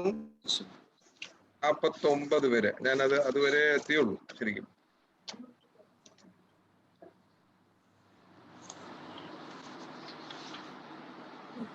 കർമ്മത്തെ കുറിച്ച് പറഞ്ഞ് കർമ്മം ഫലേച്ഛ കൂടാതെയുള്ള കർമ്മത്തെ കുറിച്ച് പറഞ്ഞു. അതിനുശേഷമാണ് സ്ഥിതപ്രജ്ഞനും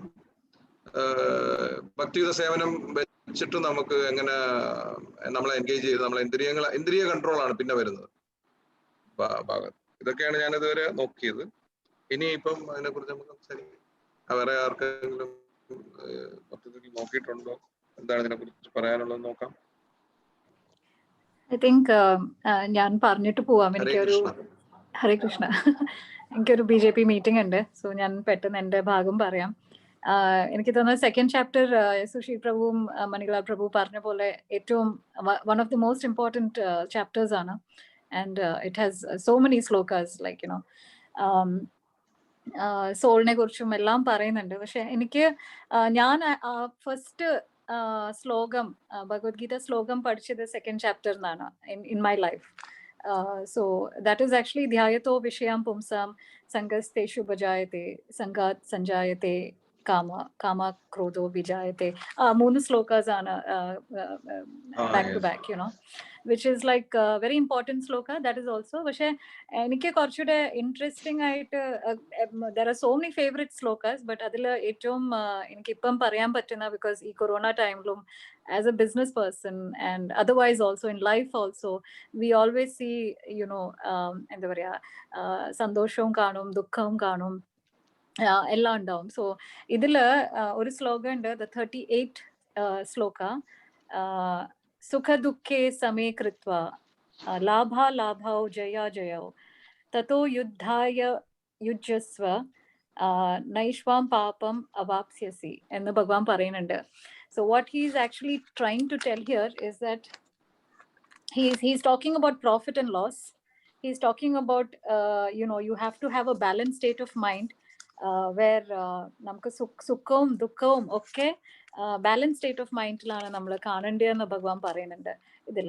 ജസ്റ്റ് ലൈക്ക് നമ്മൾ വേറൊരു ശ്ലോകം ഇതേപോലെ കണ്ടിട്ടുണ്ട്. മാത്ര സ്പർശാസ്തു കൗന്തേയ ശീതോഷ്ണ സുഖ ദുഃഖദ ആഗമാ പായിനോ നിത്യസ് തം സ്ഥിതിക്ഷസ്വ ഭാരത. ഭഗവാൻ അതൊരു 40 പ്രാവശ്യമെങ്കിലും ഭഗവത്ഗീതയിൽ പറയുന്ന ഒരു വാക്കാണ് തിതിക്ഷ. വി ഷുഡ് ഹാവ് തിതിക്ഷ, we should have a balance state of mind. Because നമ്മൾ എപ്പോഴും സക്സസ് മാത്രമല്ല കാണേണ്ടത്, അല്ലെങ്കിൽ സന്തോഷം മാത്രമല്ല നമ്മൾക്ക് ആൻറ്റിസിപ്പേറ്റ് ചെയ്യേണ്ടത്. നമുക്ക് എല്ലാം വരും ലൈഫിൽ, യുനോ. സോ അതെല്ലാം ഒരു ബാലൻസ് സ്റ്റേറ്റ് ഓഫ് മൈൻഡിൽ നമ്മൾ ട്യൂൺ ചെയ്യണം നമ്മുടെ മൈൻഡ്. സന്തോഷം ഉണ്ടെങ്കിൽ നമ്മൾ കൂടുതൽ സന്തോഷിക്കാനും പാടില്ല, ദുഃഖം ഉണ്ടെങ്കിൽ നമ്മൾ എല്ലാം വിട്ട് ദുഃഖിക്കാനും പാടില്ല, you know. So and we should know that nothing is permanent. ഈ ലോകത്ത് ഒന്നും പെർമനന്റ് അല്ല. സുഖവും പെർമനന്റ് അല്ല, ദുഃഖവും പെർമനന്റ് അല്ല. So when you are sad, always know there is going to be a happiness coming very soon. And when you're happy also, we should realize that sadness also is part of life. So ivide ee slogathil Bhagavan parayunte, do thou fight for the sake of fighting without considering happiness or distress, loss or gain, victory or defeat, and by doing so you shall never incur sin. So Sushil പ്രഭു പറഞ്ഞ ശ്ലോകസിൽ തന്നെയാണ് അത് ഇരിക്കുന്നത്. That do your duty, just do your duty and don't even expect any loss or profit or whatever. Take everything with a stride, with the same balanced state of mind. So I think that's what I think anybody can continue. Hare Krishna. യുദ്ധത്തിന് വേണ്ടി മാത്രം യുദ്ധം ചെയ്യുക. ബലം സന്തുഷ്ടിയോ സന്താപമോ നഷ്ടമോ ലാഭമോ ജയമോ തോൽവിയോ എന്നതിനെ കുറിച്ച് ഓർക്കരുത്. എന്നാൽ നിനക്ക് ഒരിക്കലും പാപമേൽക്കില്ല. 38. അതാണ് മാതാജി പറഞ്ഞത്. ഇംഗ്ലീഷാണ്, ഞാൻ മലയാളം കൊണ്ട് വായിച്ചത്. താങ്ക് യു പ്രഭു. വളരെ വളരെ ഇമ്പോർട്ടന്റ് ശ്ലോകങ്ങളാണ് മാതാജി പറഞ്ഞത്. അതിന്റെ ഒരു ലാഭവും നഷ്ടവും അതൊരു ഇമ്പോർട്ടന്റ് കാര്യമാണ്. പിന്നെ കുറച്ചുകൂടെ കഴിഞ്ഞിട്ടാണ് 40 കഴിഞ്ഞിട്ടാണ് മറ്റേ ഈ ദേഷ്യം വരുന്നതിന്റെ ആ ശ്ലോകങ്ങളെല്ലാം. ധ്യായതോ വിഷയം പുംസാം. അത് വളരെ വളരെ ഇല്യൂഷൻ. ഞാൻ അവിടെ വരെ എത്തിയില്ല. ഞാൻ ആദ്യത്തെ ഭാഗം ഇങ്ങനെ നോക്കി വരുമായിരുന്നു. വേറെ ആരും ഒന്നും പറഞ്ഞില്ല. ജെ പി പ്രഭു.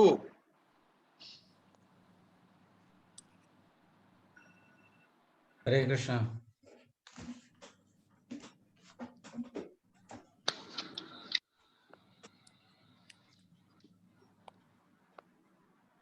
ഹരേ കൃഷ്ണ. ജയപ്രകാശ് പ്രഭു.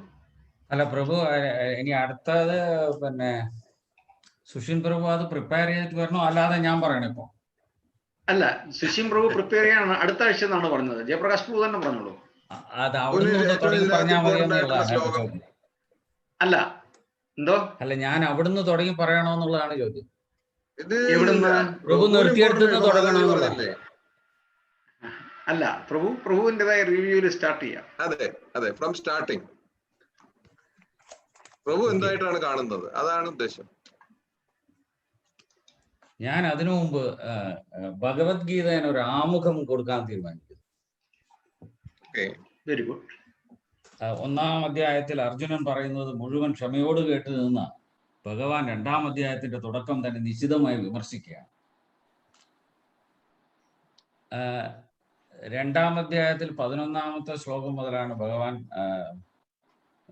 ഗീതോപദേശം ആരംഭിക്കുന്നത്.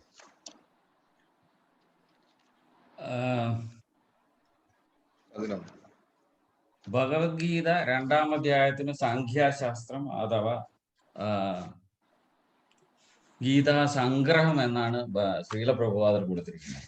ഈ 2-ാമത്തെ ചാപ്റ്ററിൽ ജ്ഞാന കർമ്മ ഭക്തി സന്യാസ യോഗം വരെ വളരെ ഒന്ന് സ്പർശിച്ചു പോകുന്നുണ്ട്.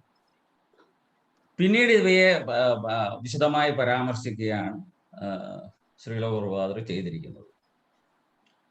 സാധാരണക്കാർക്ക് വേദോപനിഷത്തിലെ തത്വശാസ്ത്രങ്ങൾ ഗ്രഹിക്കാൻ ഇത്തിരി പ്രയാസമാണ്. അതുപോലെ തന്നെയാണ് ഇതിഹാസങ്ങളും പുരാണങ്ങളും. എന്നാൽ ഇതെല്ലാം ഉൾക്കൊള്ളുന്ന ഒരു മഹത്തായ ഗ്രന്ഥമാണ് ഭഗവത്ഗീത. ഞാൻ ഒരുപാട് പ്രാവശ്യം മണിലാൽ പറഞ്ഞത് തന്നെ ഞാൻ വീണ്ടും പറയുകയാണ്. നമുക്ക് ഒന്നുകൂടി അത് ഓർമ്മിക്കപ്പെടുന്നത് നല്ലതായിരിക്കുമെന്നൊരു തോന്നൽ. ഭഗവത്ഗീത എന്താണ്, എന്തിനു പഠിക്കണം, പഠിക്കുന്നുണ്ടെങ്കിൽ അതിൽ എന്ത് പഠിക്കണം, എന്നൊക്കെ അറിഞ്ഞിരിക്കുന്നതൊന്നും നല്ലതാണെന്ന് തോന്നുന്നു. നമ്മൾ പറഞ്ഞു ഭഗവത്ഗീത ഉപനിഷത്തുകളുടെ സാരമാണെന്ന്. ഇത് പഠിച്ചതുകൊണ്ട് ജീവിതത്തിൽ എന്ത് പ്രയോജനം? അല്ലെങ്കിൽ വയസ്സുകാലത്തൊന്ന് മറിച്ചു നോക്കാനുള്ളതാണോ ഭഗവത്ഗീത? 700 ശ്ലോകം പഠിച്ചാൽ എല്ലാം ആയോ? ഭഗവത്ഗീത എൻ്റെ അഭിപ്രായത്തിലും അല്ലെങ്കിൽ ആചാര്യന്മാരുടെ റെഫർ ചെയ്തുകൊണ്ട് പറയും, ഭഗവത്ഗീത വായിക്കേണ്ടത് ജീവിതമാകുന്ന യുദ്ധം ആരംഭിക്കുമ്പോൾ തന്നെയാണ്. ഘനശ്യാം ഒരു എപ്പ് വിഷനിൽ ഒരു ഇത് പറഞ്ഞിരുന്നു, നമ്മൾ ഒരു ഇലക്ട്രോണിക് പ്രൊഡക്റ്റ് വാങ്ങുമ്പോൾ ഒരു യൂസർ മാനുവൽ കിട്ടും. വിലപ്പെട്ട പല നിർദ്ദേശങ്ങളും ആ യൂസർ മാനുവലിലുണ്ട്. എന്തൊക്കെ ഫങ്ഷൻസ് ആണ്, എങ്ങനെ ഓപ്പറേറ്റ് ചെയ്യണം, എന്തൊക്കെ സ്വിച്ചുകൾ അതിനുണ്ട്, തകരാറ് വന്നാൽ അത് എന്ത് ചെയ്യണം, ഇതൊക്കെയാണ് യൂസർ മാനുവൽ. അതുപോലെ ഒരു യൂസർ മാനുവൽ ആണ് ഭഗവത്ഗീത. ലോകത്തിലെ തന്നെ സങ്കീർണമായ ഈ ശരീരത്തിലെ അതിലും സങ്കീർണമായ മനസ്സുള്ള മനുഷ്യജന്മം, അങ്ങനെയുള്ള മനുഷ്യജന്മം എങ്ങനെ ഉപയോഗിക്കാം എന്നതിനുള്ള ഒരു യൂസർ മാനുവലാണ് ഭഗവത്ഗീത. ഈ ജീവിതം എങ്ങനെ ജീവിക്കണമെന്ന മഹത്തായ ഒരു ഗൈഡാണ്. ശങ്കരാചാര്യ രചിച്ച ഭഗവദ്ധ്യാന ശ്ലോകത്തിൽ ഇങ്ങനെ തുടങ്ങുന്നു: പാർത്ഥായ പ്രതിബോധിത ഭഗവത നാരായണേന സ്വയം. പാർത്ഥനെ മുൻനിർത്തി ഭഗവാൻ നാരായണൻ സ്വയം, ഭഗവാൻ നാരായണൻ സ്വയം പറയുന്നതാണ് ഭഗവത്ഗീത. ഭഗവാന്റെ ഗീതമാണ് ഭഗവത്ഗീത.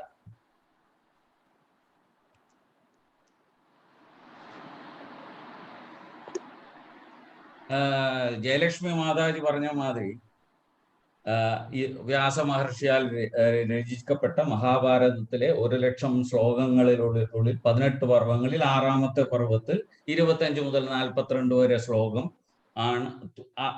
അധ്യായത്തിലാണ് ഈ മഹത്തായ ഭഗവത് വചനങ്ങൾ സുന്നിച്ചേർക്കപ്പെട്ടിരിക്കുന്നത്. ഭഗവത്ഗീത ഒരു ശാസ്ത്രമാണ്. മുമ്പ് ധർമ്മം പരിപാലിക്കാൻ രാജാക്കന്മാർ 2 വിദ്യകളാണ് ഉപയോഗിച്ചിരുന്നത്: ശാസ്ത്രവും ശാസ്ത്രവും. ശാസനാതീതി ശാസ്ത്രം. സംസ്കാരമുള്ള സമൂഹത്തിൽ ഭഗവത് സേവനം നടത്തി ഭഗവത് ശാസ്ത്രങ്ങളെ അനുസരിച്ച് സമൂഹത്തിൽ ജീവിക്കുന്നതിന് വേണ്ടിയുള്ളത് ശാസ്ത്രം. അതിന് വൈമുഖ്യം കാണിക്കുന്നവർക്ക് ശാസ്ത്രം അഥവാ ശിക്ഷ. ശിക്ഷണം സ്വീകരിക്കാൻ മടിച്ചാൽ ശിക്ഷിക്കപ്പെടും. ഭഗവത്ഗീതയിൽ അനേകം ചോദ്യങ്ങളുണ്ട്, അതിൻ്റെ ഉത്തരങ്ങളുണ്ട്. ഞാൻ ആരാണ്? ഈശ്വരൻ ആരാണ്? എനിക്കും ഈശ്വരനും തമ്മിലുള്ള ബന്ധം എന്താണ്? ആത്മസാക്ഷാത്കാരം എന്താണ്? ഈശ്വര സാക്ഷാത്കാരം എന്താണ്? ഈശ്വര സാക്ഷാത്കാരത്തിലുള്ള മാർഗം എന്താണ്? ആ തടസ്സങ്ങളെ എങ്ങനെ അതിജീവിക്കാം? കർമ്മം എന്താണ്? കാലം എന്താണ്? പ്രകൃതി എന്താണ്? ആത്മാവ് എന്താണ്? പരമാത്മാവ് എന്താണ്? കർമ്മയോഗം എന്താണ്? ഭക്തിയോഗം എന്താണ്? ജ്ഞാനയോഗം എന്താണ്? ബുദ്ധിയോഗം എന്താണ്? അഷ്ടാംഗ യോഗം എന്താണ്? പുനർജന്മം എന്താണ്? മരണത്തിന് ശേഷം എന്ത് സംഭവിക്കും? ജീവിതത്തിന്റെ ലക്ഷ്യം? ഇതൊക്കെയുള്ള ഒരു നിധിശേഖരമാണ് ഭഗവത്ഗീത. ഈ ചോദ്യങ്ങൾക്ക് ഉത്തരം കാണാതെ നമ്മുടെ ജീവിതം മാഞ്ഞു പോയാൽ അതൊരു വ്യർത്ഥം തന്നെ ആയിരിക്കുമെന്ന് എല്ലാവർക്കും അറിയാം. 5 വിഷയങ്ങളാണ് ഭഗവത്ഗീതയിൽ പ്രതിപാദിക്കുന്നത്: ഈശ്വര, ജീവ, പ്രകൃതി, കാല, കർമ്മ.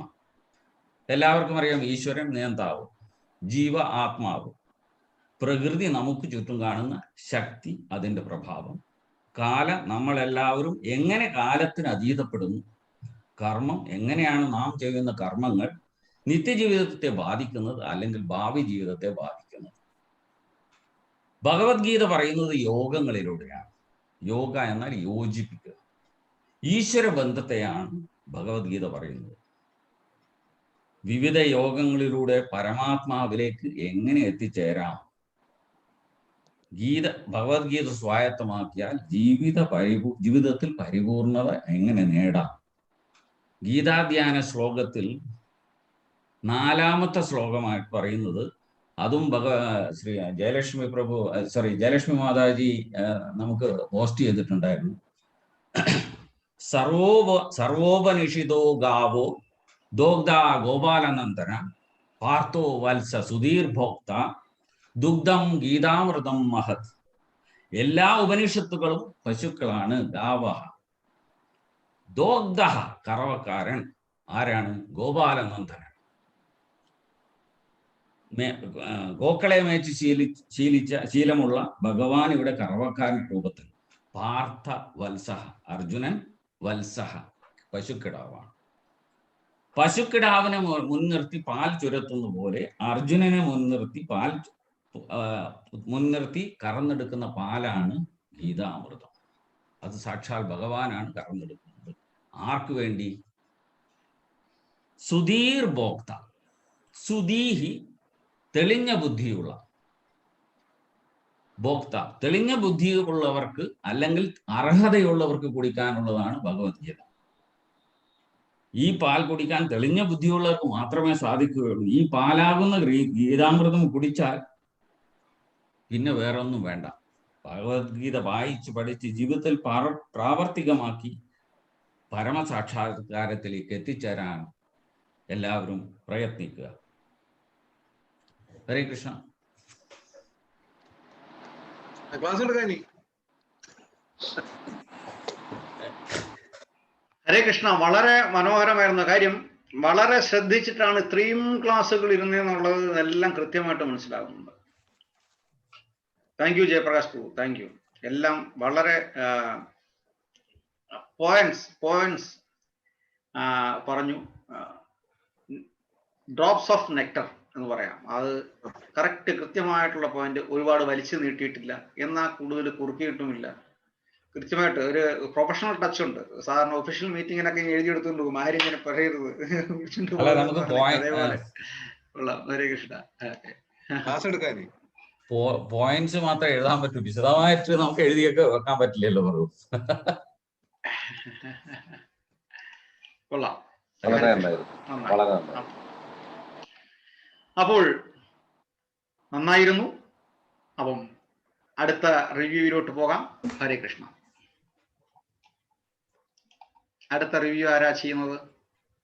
ഞാനെന്തായാലും ചെയ്യുന്നില്ല പ്രഭു, കാരണം എന്റെ മനസ്സിൽ തോന്നിയ എന്തായാലും ചെയ്യുന്നില്ല എന്നുള്ളതല്ല, അടുത്ത ആഴ്ച ഞാൻ പറഞ്ഞത്. എനിക്ക് തോന്നുന്നത് എനിക്ക് വളരെ എന്തായാലും ഞാൻ അടുത്ത ആഴ്ചയും ഇത് എക്സ്റ്റെൻഡ് ചെയ്യും. സാരമില്ല, അത് നമുക്ക് ചെയ്യാം.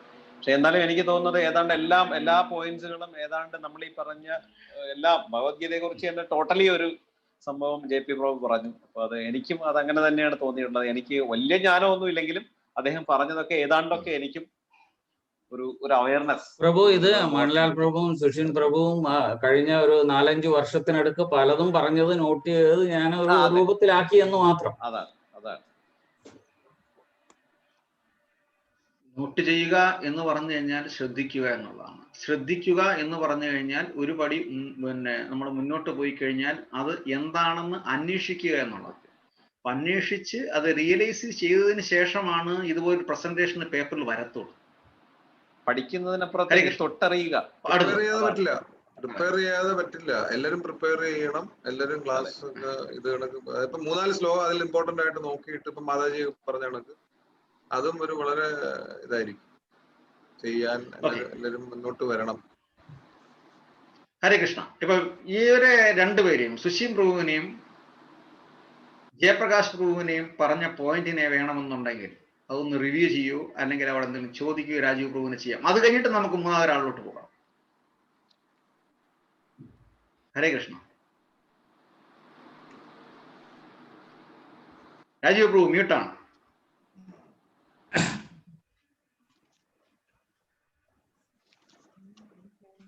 പ്രഭു, ഞാൻ അടുത്ത ആഴ്ച പറഞ്ഞാ പോരെ വല്ലതും ഇതിനെപ്പറ്റി? ഈ രണ്ടുപേരുടെയും റിവ്യൂ ഇന്ന് പറയാം. അല്ല, റിവ്യൂ ആയിട്ട് കാര്യമായിട്ടൊന്നും പറയാനില്ല. ഇതിന്റെ ഹാങ് ഓവറിലുണ്ട് അത്ര ഞാൻ ഇത് പറഞ്ഞ കേട്ടതിനൊക്കെ. അത് നന്നായിട്ട് സ്പീച്ച് ചെയ്തു. ഇത് നമ്മൾ ഉൾക്കൊള്ളുക, ഇത് മാക്സിമം പറയുന്നതൊക്കെ അതേപോലെ നമുക്ക് ഉൾക്കൊള്ളാൻ ശ്രമിക്കുക. നമുക്ക് ഇതിനെ പറയാനുള്ള കഴിവില്ല. അതാണ് സത്യം. സാധാരണ നമ്മള് മീറ്റിംഗിൽ ഇരുന്ന് സംസാരിക്കുന്നതിലോട്ട് സംസാരിച്ചാൽ മതി. നമ്മൾ വീട്ടിലിരുന്ന് സംസാരിക്കുന്നുണ്ട്, സംസാരിച്ചാൽ മതി.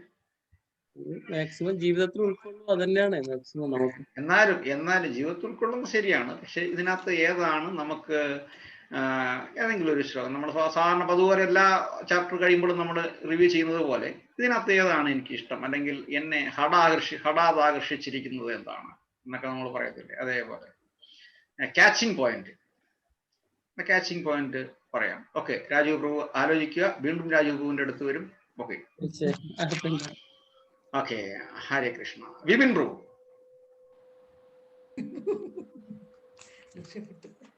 വിപിൻ പ്രഭു മുങ്ങി.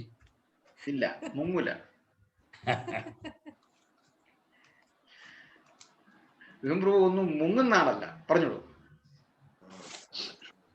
ആ ഒരു കോൺഫിഡൻസ് തെറ്റിക്കരുത്.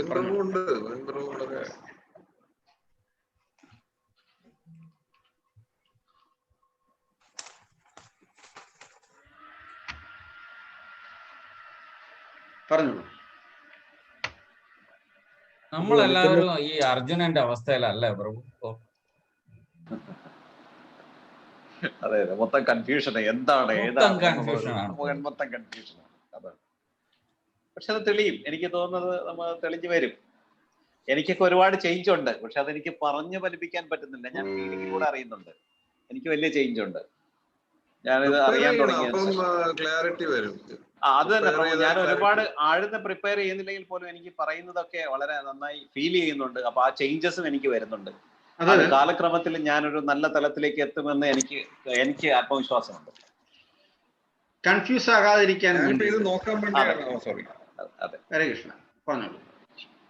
കൺഫ്യൂസ് ആകാതിരിക്കാൻ നമ്മൾ മറന്നുപോയ ശ്ലോകങ്ങളാണ്. അതെ, കൗമാരം യൗവനം ജര തഥാ ദേഹാന്തര പ്രാപ്തി മുഖ്യതി. ഇതൊക്കെ പണ്ട് നമ്മൾ ആദ്യം ക്ലാസ് തുടങ്ങുമ്പം നമുക്ക് കുറെ ശ്ലോകങ്ങൾ കാണാതെ പഠിക്കുമായിരുന്നു. അതിൽ ഇമ്പോർട്ടന്റ് ആയിട്ടുള്ള ശ്ലോകങ്ങൾ മാത്രം ഒരു വർഷം ഡിസ്കസ് ചെയ്തിരുന്ന ശ്ലോകങ്ങളിലുള്ളതാണ്. അതൊക്കെ ഇപ്പോഴും കാണാതെ അറിയാം. അതെ, കുറച്ച് ശ്ലോകങ്ങൾ പഠിക്കാൻ ഇപ്പൊ ഒരാഴ്ച ഒരു ശ്ലോകം പഠിക്കാനായിട്ട് ഏതെങ്കിലും ഇപ്പൊ രണ്ടാമത്തെ ചാപ്റ്ററിലെ ഇമ്പോർട്ടന്റ് ആയിട്ടുള്ള ശ്ലോകങ്ങൾ ഇന്നിപ്പം പറയുന്നുണ്ട്. ദേഷ്യത്തിനെ കുറിച്ചും ഇല്യൂഷന് ദേഷ്യം വരുന്നു, ആ ശ്ലോകങ്ങളൊക്കെ എല്ലാ ദിവസവും അപ്ലൈ ചെയ്യാവുന്ന ശ്ലോകമാണ്. മാതാജി പറഞ്ഞ ശ്ലോകം ശ്രദ്ധിച്ചിരുന്നോ ആരെങ്കിലും? ആ ശ്ലോകമൊക്കെ ശരിക്കും വളരെ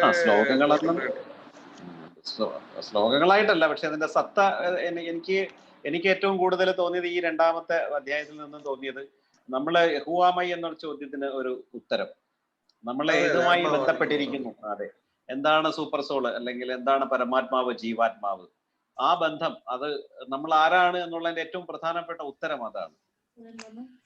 സാധാരണ ശരീരമല്ല, ആത്മാവാണ് എന്നുള്ളതിന്റെ വലിയൊരു ഉത്തരം. അടുത്ത ആളിലോട്ട് പോവുകയാണ്. ഹരേ കൃഷ്ണ. അടുത്ത ആളിലോട്ട് പോകും. ഹരേ കൃഷ്ണ. അപ്പൊ അതിനു മുമ്പായിട്ട് ജയപ്രകാശ് പ്രഭു കൺഫ്യൂഷന്റെ കാര്യം പറഞ്ഞു. കൺഫ്യൂഷന്റെ കാര്യമില്ല, ചെറിയ ഒരു ഉദാഹരണം. പ്രഭു, ഞാൻ ഒരു കാര്യം കൂടി അങ്ങോട്ട് പറയാം. അതിനുശേഷം പ്രഭു നിന്ന് വിശദമായിട്ട് പറഞ്ഞു കഴിഞ്ഞാൽ അതൊരു ഉപകാരപ്രദമായിരിക്കും എന്ന് എനിക്ക് തോന്നുന്നു. ഇപ്പൊ ഈ അർജുനൻ ഉദാസീനമായി വില്ലും ശരവും താഴെ വെച്ച് ഞാൻ ഇനി യുദ്ധം ചെയ്യില്ല, ഇതിലും നല്ലത് കാട്ടിൽ പോയി തപസ് ചെയ്യുകയാണ്, ഗുരുക്കന്മാരെ കൊല്ലാൻ പറ്റില്ല, ഇതിലും നല്ലത് ഭിക്ഷാടനമാണ്, എന്ത് കിട്ടിയാലും അത് രക്തപങ്കിലമായിരിക്കും, എന്ത് സുഖം, ധാർത്തരാഷ്ട്രപുത്രന്മാരെ കൊന്നിട്ട് ജീവിച്ചിരുന്നിട്ട് എന്ത് കാര്യം, എങ്കിലും മാധവ ഒന്നുണ്ട്, ഇവരെല്ലാം എനിക്കെതിരെ യുദ്ധം ചെയ്യാൻ വന്നിരിക്കും. ഈ ആർക്ക് വേണ്ടിയാണോ ദുഃഖിക്കിടുന്നത് അവരെല്ലാം എനിക്കെതിരെ യുദ്ധം ചെയ്യാൻ വന്നിരിക്കുകയും ചെയ്യുന്നു. ഇവിടെയാണ് കൺഫ്യൂഷൻ. ആ കൺഫ്യൂഷൻ തീർക്കാണ് ഭഗവത്ഗീത. ഇതേ ഒരു കൺഫ്യൂഷൻ പല ഞാൻ ചോദിക്കുന്ന കഴിഞ്ഞ ആഴ്ച നമ്മൾ പറഞ്ഞ അത് തന്നെ അതേ ഒരു സബ്ജക്ട് ഞാൻ എടുത്തിടുകയാണ്. ഈ കൺഫ്യൂഷൻ എല്ലാവർക്കും ഉണ്ട്.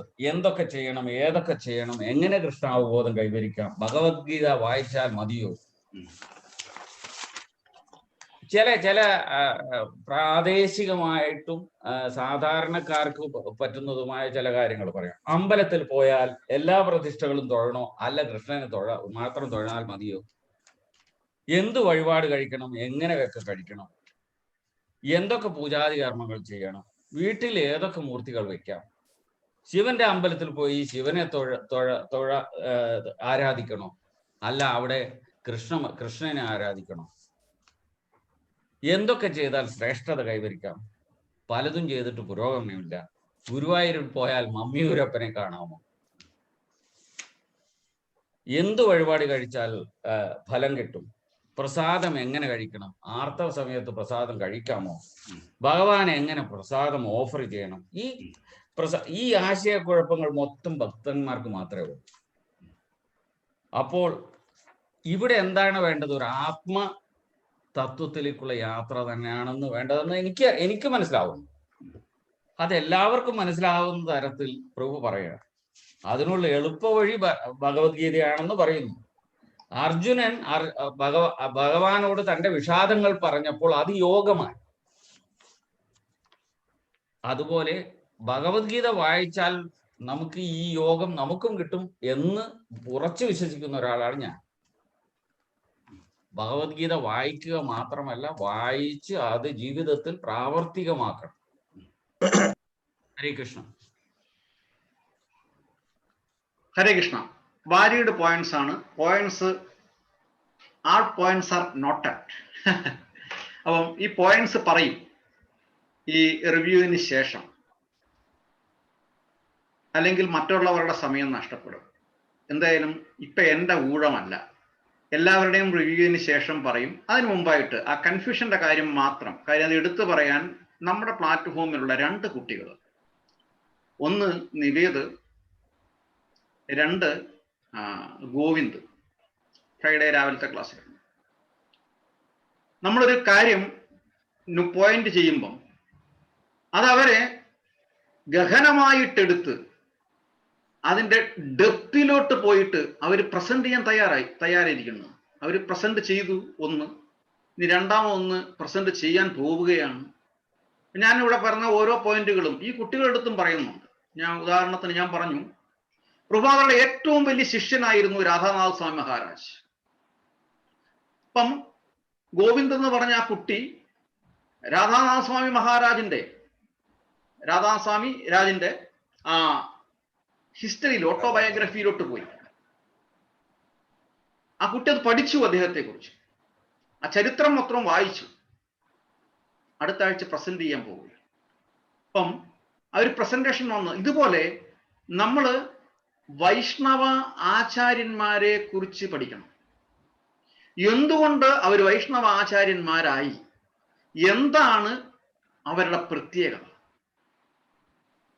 ഇത് നമ്മൾ പഠിക്കണം. കോടതിയിൽ ഒരു കേസ് ട്രയൽ ചെയ്യുമ്പം പോലും റെഫറൻസ് നോക്കിയിട്ടാണ് പോകുന്നത്. മുൻകാല കേസുകൾ എന്തായിരുന്നു, സമാനമായ കേസുകൾ എന്തായിരുന്നു, എങ്ങനെയാണ് ഹാൻഡിൽ ചെയ്തത്. അതുപോലെ ഇവരെന്തുകൊണ്ട് വൈഷ്ണവരായി, അല്ലെങ്കിൽ ഇവരെന്തുകൊണ്ട് ഭാരതത്തിൽ വന്നു, ഇവരെന്തുകൊണ്ട് പ്രഭുപാദരുടെ ശിഷ്യനായി, അല്ലെങ്കിൽ ഇവരെന്തുകൊണ്ട് ഹരേകൃഷ്ണ മഹാമന്ത്രം ജപിച്ചു, ഇതിനെ നമ്മൾ അനലൈസ് ചെയ്യും. ഇങ്ങനെ അനലൈസ് ചെയ്യുമ്പോൾ പല ഉത്തരങ്ങളും കിട്ടും. ഹരേ കൃഷ്ണ. ഇപ്പൊ ഞാൻ തൽക്കാലം നിർത്തുന്നു. അടുത്ത നമ്മൾ റിവ്യൂയിലോട്ട് പോകാം. വിപിൻ പ്രഭു.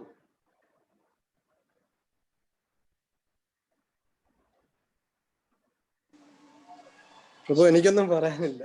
പറയണം, അടുത്ത ആഴ്ചയെങ്കിലും പറയണം. നേരെ പോവുകയാണ് ജയലക്ഷ്മി മാതാവ് എടുത്തോട്ട്.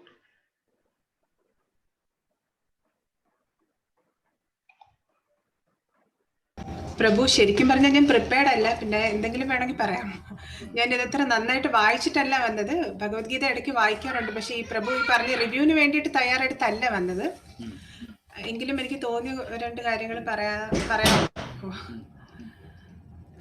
അപ്പൊ ഞാനിപ്പോ ഇതില് ജയപ്രകാശ് പ്രഭു നല്ല രീതിയിൽ പ്രസന്റ് ചെയ്ത് നല്ല പോയിന്റ്സ് ആണ് ജയപ്രകാശ് പ്രഭു പറഞ്ഞത്. അതുപോലെ തന്നെ സുഷിൻ പ്രഭുവും.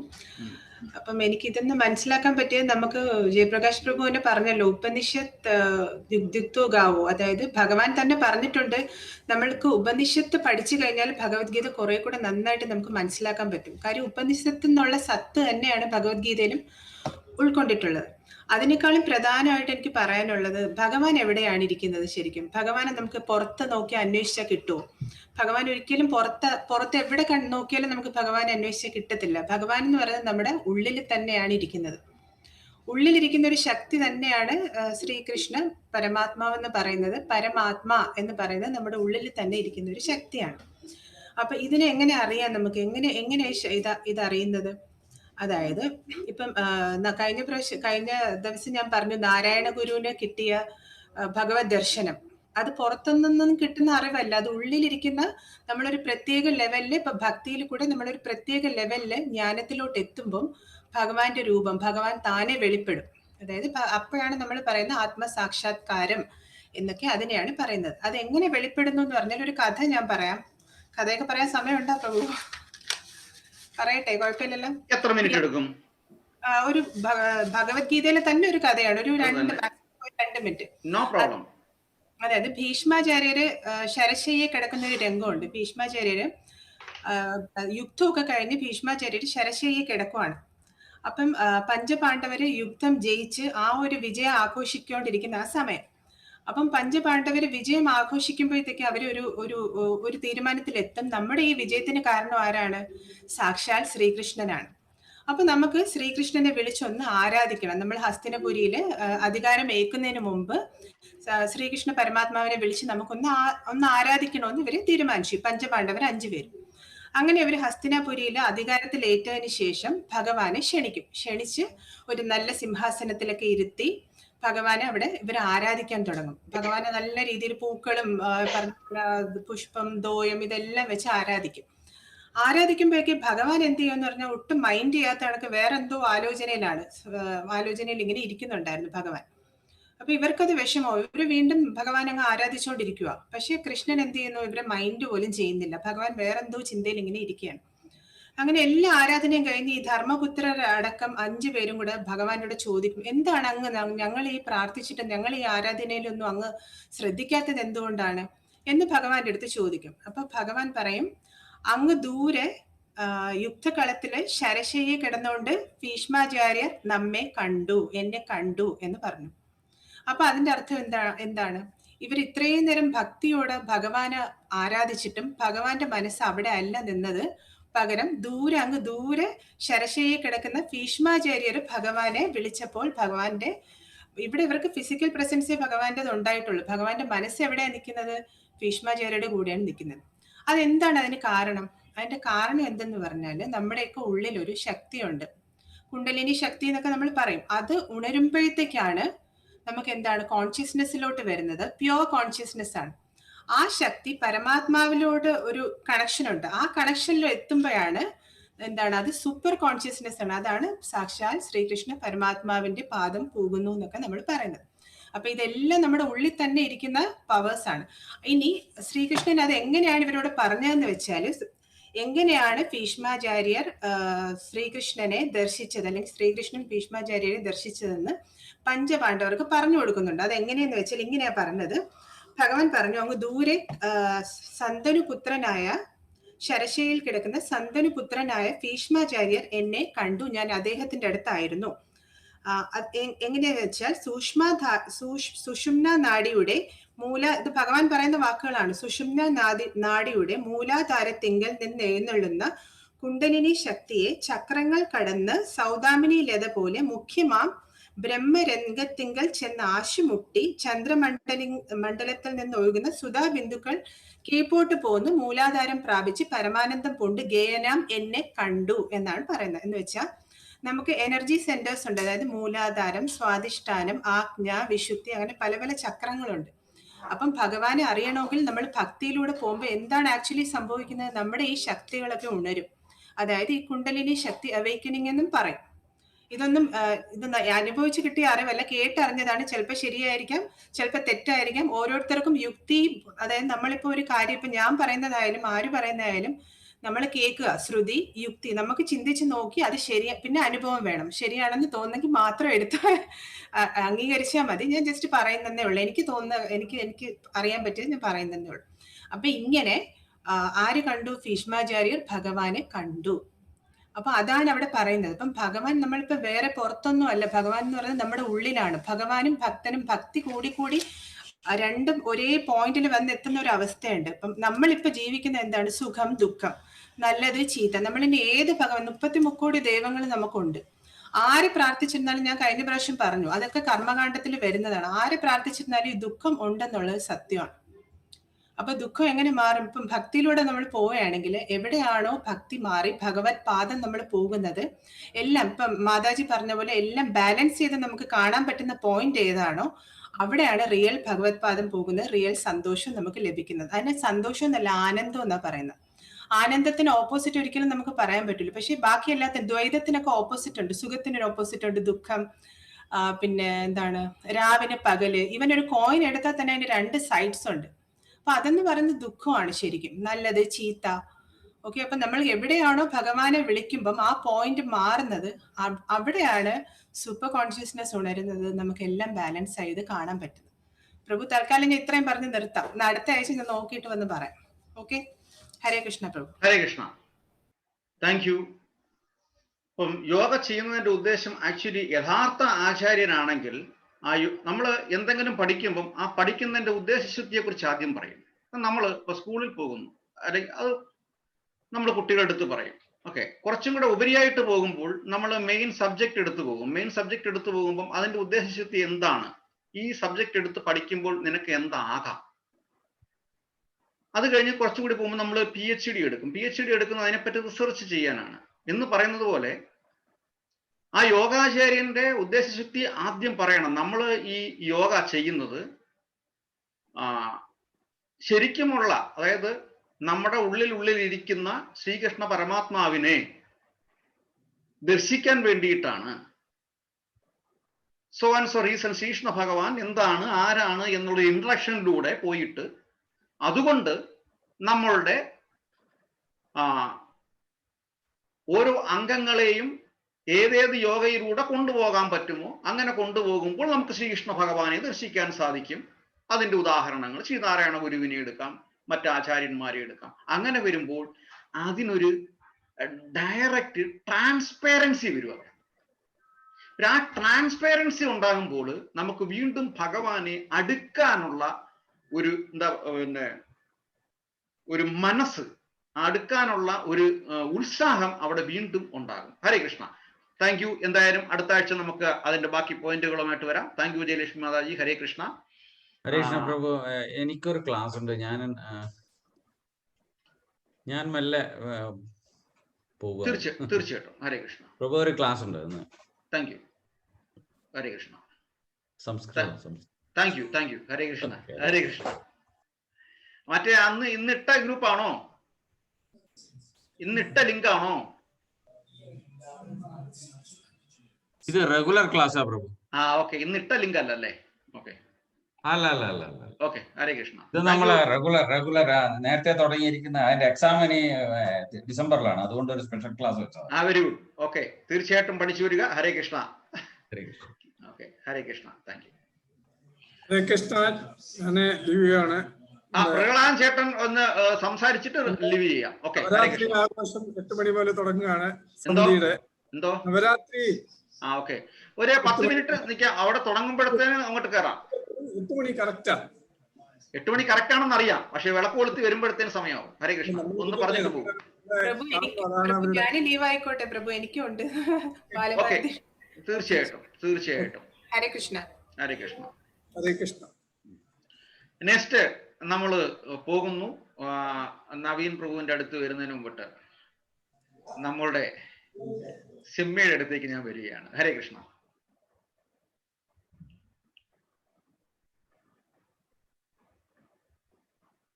വീഡിയോ ഓൺ ചെയ്യാം. ഹരേ കൃഷ്ണ, പറയൂ. ഹരേ കൃഷ്ണ. ഞാനൊരു ഈ ഗ്രൂപ്പിൽ ഞാൻ എന്നെ ഒരു എന്താ പറയുക, ജൂനിയർ KG ഒരു സ്റ്റുഡന്റ് ആയിട്ടാണ് കൺസിഡർ ചെയ്യേണ്ടത്. സോ ഞാൻ ജസ്റ്റ് എല്ലാം കേട്ട് അതിനെ എന്താ പറയുക, അതിനെ മനസ്സിലാക്കി ടു ആൻ എക്സ്റ്റെന്റ് അത് ഇംപ്ലിമെന്റ് ചെയ്യാൻ നോക്കണേ ഉള്ളൂ. So I think it's an experience. എനിക്കിപ്പം പറയാൻ വേണ്ടി ഒന്നുമില്ല. ബട്ട് യെസ്, ഇപ്പൊ എല്ലാരും പറഞ്ഞ മാതിരി നമ്മൾ ഈ കംപ്ലീറ്റ് ചെയ്ത ഓൾ ദി ശ്ലോകാസ് അത് ഞാനൊന്ന് പോയി റെഫർ ചെയ്തിട്ട് എനിക്ക് ഏറ്റവും ടച്ചായ ഒരു ശ്ലോകം എടുത്ത് അതിനെ കുറിച്ച് ഡെഫിനറ്റ്ലി നെക്സ്റ്റ് വീക്ക് ഞാൻ പറയാൻ ശ്രമിക്കാം, ഇഫ് പോസിബിൾ. ഹരേ കൃഷ്ണ. തീർച്ചയായിട്ടും ആ ഒരു വാക്ക് പറയാൻ തോന്നിയല്ലോ, അത് തന്നെ ഏറ്റവും വലിയ ശ്രദ്ധ. തീർച്ചയായിട്ടും. ഹരേ കൃഷ്ണ. ഓക്കെ, ഹരേ കൃഷ്ണ. അപ്പൊ അപ്പോൾ അടുത്തത് നമ്മൾ നേരെ വരും. നിവേദ്, ഹരേ കൃഷ്ണ. അങ്കിൾ, ഇത് ഞാൻ പ്രിപ്പയർ ചെയ്തിട്ടില്ല, പക്ഷെ എനിക്കൊരു ചെറിയൊരു ഡൗട്ട് ഉണ്ട്. ഞാൻ ഈ സത്സംഗിൽ വരുന്നതിന് മുമ്പ് മഹാദേവന്റെ ഒരു ഭക്തനായിരുന്നു. എനിക്ക് മഹാദേവൻ വെച്ച ഒരു ഇതായിരുന്നു. പക്ഷെ ഒരു ഡൗട്ട് വരുന്നത്, കൃഷ്ണനെ നമ്മൾ പൂജിക്കുമ്പോൾ മഹാദേവനെ നമുക്ക് കൂടെ പൂജിക്കാൻ പറ്റുമോ? പിന്നെ കൃഷ്ണൻ കുറെ എപ്പിക്സിൽ കൃഷ്ണൻ മഹാദേവനെ പൂജിക്കുന്നതായിട്ട് കുറെ ഇത് ചെയ്തിട്ടുണ്ട്, കുറെ ഇൻഫർമേഷൻ കിട്ടിയിട്ടുണ്ട്. പിന്നെ മഹാദേവനും കൃഷ്ണനെ തിരിച്ചു പൂജിക്കുന്നതായിട്ടും കുറെ ഇതുണ്ട്. മഹാദേവൻ എൻ്റെ like my memory is correct 8 വരങ്ങൾ കൊടുത്തിട്ടുണ്ട് കൃഷ്ണനായിട്ട്. ആ വരങ്ങൾ വെച്ചിട്ട് തന്നെ കൃഷ്ണൻ ഒരു പ്രാവശ്യം മഹാദേവനെ ഏതോ ഒരു യുദ്ധത്തിൽ ഇത് ചെയ്തിട്ടുണ്ട്. എൻ്റെ ഡൗട്ട്, ഇഫ് കൃഷ്ണനെ നമ്മൾക്ക് പൂജിക്കാൻ പറ്റുമെങ്കിൽ മഹാദേവനെ നമുക്ക് കൂടെ കൃഷ്ണന്റെ കൂടെ പൂജിക്കാൻ പറ്റുമോ? താങ്ക് യു, ഒരു ക്ലിയർ ചെയ്തേ. ഹരേ കൃഷ്ണ. ഏറ്റവും നല്ല ക്വസ്റ്റ്യൻ. ഇത്രയും ചെറിയ വയസ്സിൽ സാധാരണ വലിയ ആൾക്കാർ ചോദിക്കുന്ന ക്വസ്റ്റ്യൻ ചോദിച്ചു. ഹരേ കൃഷ്ണ, നല്ലത്. വാഞ്ചാകൽപതരൂഭ്യശ്ച കൃപാസിന്ധൂഭ്യേവ ച പതിതാനാം പാവനേഭ്യോ വൈഷ്ണവേഭ്യോ നമോ നമഃ. ഞാൻ എല്ലാ വൈഷ്ണവ ഭക്തന്മാരെയും പ്രണമിക്കുന്നു. അവർക്ക് പതിതാത്മാക്കളെ അനുഗ്രഹിക്കാനുള്ള, രക്ഷിക്കാനുള്ള കഴിവ് ഉണ്ട്. അതിൻ്റെ കണ്ടിന്യൂഷൻ ആയിട്ട് ശ്രീമദ് മഹാഭാഗവതത്തില് പറയുന്നു, വൈഷ്ണവാനാം യഥാശം. ഏറ്റവും വലിയ വൈഷ്ണവ ഭക്തനാണ് മഹാദേവൻ. നമ്മൾ കൂടുതലൊന്നും കൂലംകുഷിതമായിട്ട് പോകണ്ട. ഗുരുവായൂര് ഇന്ന് ഭഗവാൻ ഇരിക്കുന്ന സ്ഥലത്തായിരുന്നു മഹാദേവര് ധ്യാനിച്ചു കൊണ്ടിരുന്നത്. ഭാഗവതത്തിൽ റെഫറൻസ് കൃത്യമായിട്ട് എഴുതിയിട്ടുണ്ട്. സാക്ഷാൽ ഭഗവാന് വേണ്ടിയിട്ട് മഹാദേവര് അവിടുന്ന് എഴുന്നേറ്റ് കൊടുക്കുകയാണ് ചെയ്തത്. ഇത് എന്തുകൊണ്ടും യോഗ്യമായത് അങ്ങേക്കിരിക്കാനാണ്. അങ്ങനെ മഹാദേവര് മമ്മിയൂർ എന്ന സ്ഥലത്തേക്ക് മാറിയിരുന്നു.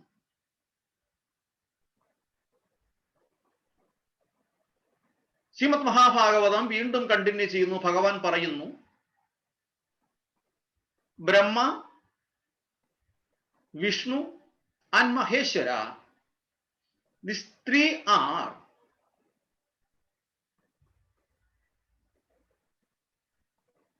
impersonally one. Vishnu, Brahma, Shiva and me, impersonally one. അവ്യക്തഗതമായി നോക്കുമ്പോൾ ഇത് ഒന്നാണ്, but personally different.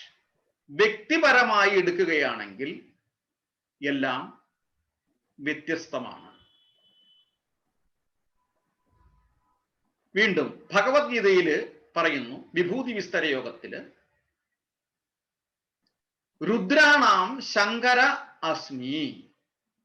11 രുദ്രന്മാരിൽ Sankaran, Shivan എന്നെ പ്രതിനിധാനം ചെയ്യുന്നു, റെപ്രസെന്റ് ചെയ്യുന്നു. ഇനി സൃഷ്ടികളിലൂടെ പോകുമ്പോൾ മഹാവിഷ്ണുവിന്റെ നാഭീ കമലത്തിൽ നിന്നും ബ്രഹ്മാവ് ഉത്ഭവിച്ചു. ശരിയല്ലേ? നമ്മൾ അങ്ങനല്ലേ കണ്ടത്? മഹാവിഷ്ണുവിന്റെ, ഞാൻ അതിന് ഉള്ളിലോട്ട് പോകുന്നില്ല, നമ്മൾ എന്നും കാണുന്ന അത് മാത്രമേ എടുക്കുന്നുള്ളൂ. മഹാവിഷ്ണുവിന്റെ നാഭീ കമലത്തിൽ നിന്നും, അതായത് പുക്കിളിൽ നിന്നും താമരത്തണ്ടിലൂടെ ബ്രഹ്മാവ് ഉത്ഭവിച്ചു. ബ്രഹ്മാവിന്റെ നെറ്റിയിൽ നിന്ന് രൗദ്രഭാവത്തിൽ മഹാദേവര് ഉത്ഭവിച്ചു. ഇത്രയും കേട്ടിട്ടില്ലേ? ഇതൊരു കോമൺ സ്റ്റേറ്റ്മെന്റ് ആണ്, എല്ലാവരും കേട്ടിട്ടുണ്ട്. ഇതിൽ നിന്ന് നമുക്ക് മനസ്സിലാക്കാം സൃഷ്ടിയുടെ ഉറവിടം ഭഗവാനാണെന്നുള്ളത്. അവിടെ വീണ്ടും 10ാമത്തെ അധ്യായത്തില് ചതുർശ്ലോകത്തില് വീണ്ടും പറയുന്നു, അഹം സർവസ്യ പ്രഭവോ, അഹം സർവസ്യ പ്രഭവോ. സുശീം പ്രഭു മത്തക സർവം പ്രവർത്തതേ ഇതി മത്വാ ഭജന്തേ മാം ബുധാ ഭാവസമന്വിതാഹ. എല്ലാ ആധ്യാത്മിക ഭൗതിക ലോകങ്ങളുടെ ഉറവിടം ഞാനാണ്. ഇത് അറിയുന്ന ബുദ്ധിമാന്മാർ എൻ്റെ അടുത്ത് വരികയും എന്നെ ഭജിക്കുകയും എന്നെ പ്രണമിക്കുകയും എന്നെ ആരാധിക്കുകയും ചെയ്യും. ഇനി രണ്ടാമത്തെ ക്വസ്റ്റ്യനിലോട്ട് വരാം.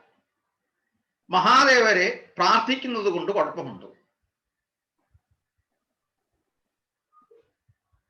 മഹാദേവരെ പ്രാർത്ഥിക്കുന്നത് കൊണ്ട് ഒരു കുഴപ്പവുമില്ല. പക്ഷേ നമ്മുടെ മനസ്സാണ്.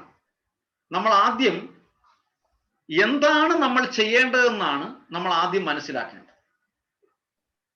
നമ്മൾ പഠിക്കാറുണ്ട്, ഒരു ക്വസ്റ്റ്യൻ പേപ്പർ കിട്ടിക്കഴിഞ്ഞാൽ നമ്മൾ എത്ര പഠിച്ചിട്ട് പോയി കഴിഞ്ഞാലും, എനിക്കെല്ലാം അറിയാം എന്ന് പറഞ്ഞിട്ട് പോയി കഴിഞ്ഞാലും, ഈ ക്വസ്റ്റ്യൻ പേപ്പറിനെ നമ്മളൊന്ന് റിവ്യൂ ചെയ്യും. എത്ര ക്വസ്റ്റ്യൻ ഉണ്ടോ എല്ലാ ക്വസ്റ്റ്യനും നമ്മളൊന്ന് വായിച്ചു നോക്കും. വായിച്ചു നോക്കിയിട്ട് ആ വായിച്ചു നോക്കുമ്പോഴാണ്, എല്ലാം ഒരുമിച്ച് വായിക്കുമ്പോഴാണ് നമ്മൾ പഠിച്ച കാര്യങ്ങൾ മനസ്സിൽ കയറി വരുന്നത്.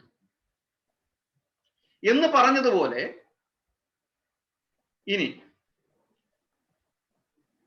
ഞാനിപ്പോൾ സുശീം പ്രഭുവിന്റെ വീട്ടിൽ പോവുകയാണെങ്കിൽ, ഞാൻ സുശീം പ്രഭു ആരാണ്, സുശീം പ്രഭുവിന്റെ ക്യാരക്ടർ എന്താണ്, സുശീം പ്രഭുവിന് എന്താണ് ഇഷ്ടപ്പെടുന്നത്, ഇതൊക്കെ നമ്മൾ ജസ്റ്റ് ഒന്ന് അറിയും, അന്വേഷിച്ചറിയും, പഠിക്കും. അത് കഴിഞ്ഞിട്ടായിരിക്കും പോകുന്നത്. പക്ഷെ ഒരുപക്ഷെ നമ്മുടെ സാധാരണ ഒരു കോമൺ റിലേഷൻഷിപ്പിൽ അത് നോക്കില്ലായിരിക്കും. പക്ഷെ ഔദ്യോഗിക പദവിയിൽ മേലുദ്യോഗസ്ഥരുടെ അടുത്ത് പോകുമ്പോൾ നമ്മൾ ഇത് പ്രത്യേകം ശ്രദ്ധിക്കാറുണ്ട്. ഒരു HR മാനേജ്മെന്റിന്റെ ഭാഗമായിട്ടുള്ള സിമി ഒരുപക്ഷെ എന്റെ ആൻസർ പറയും.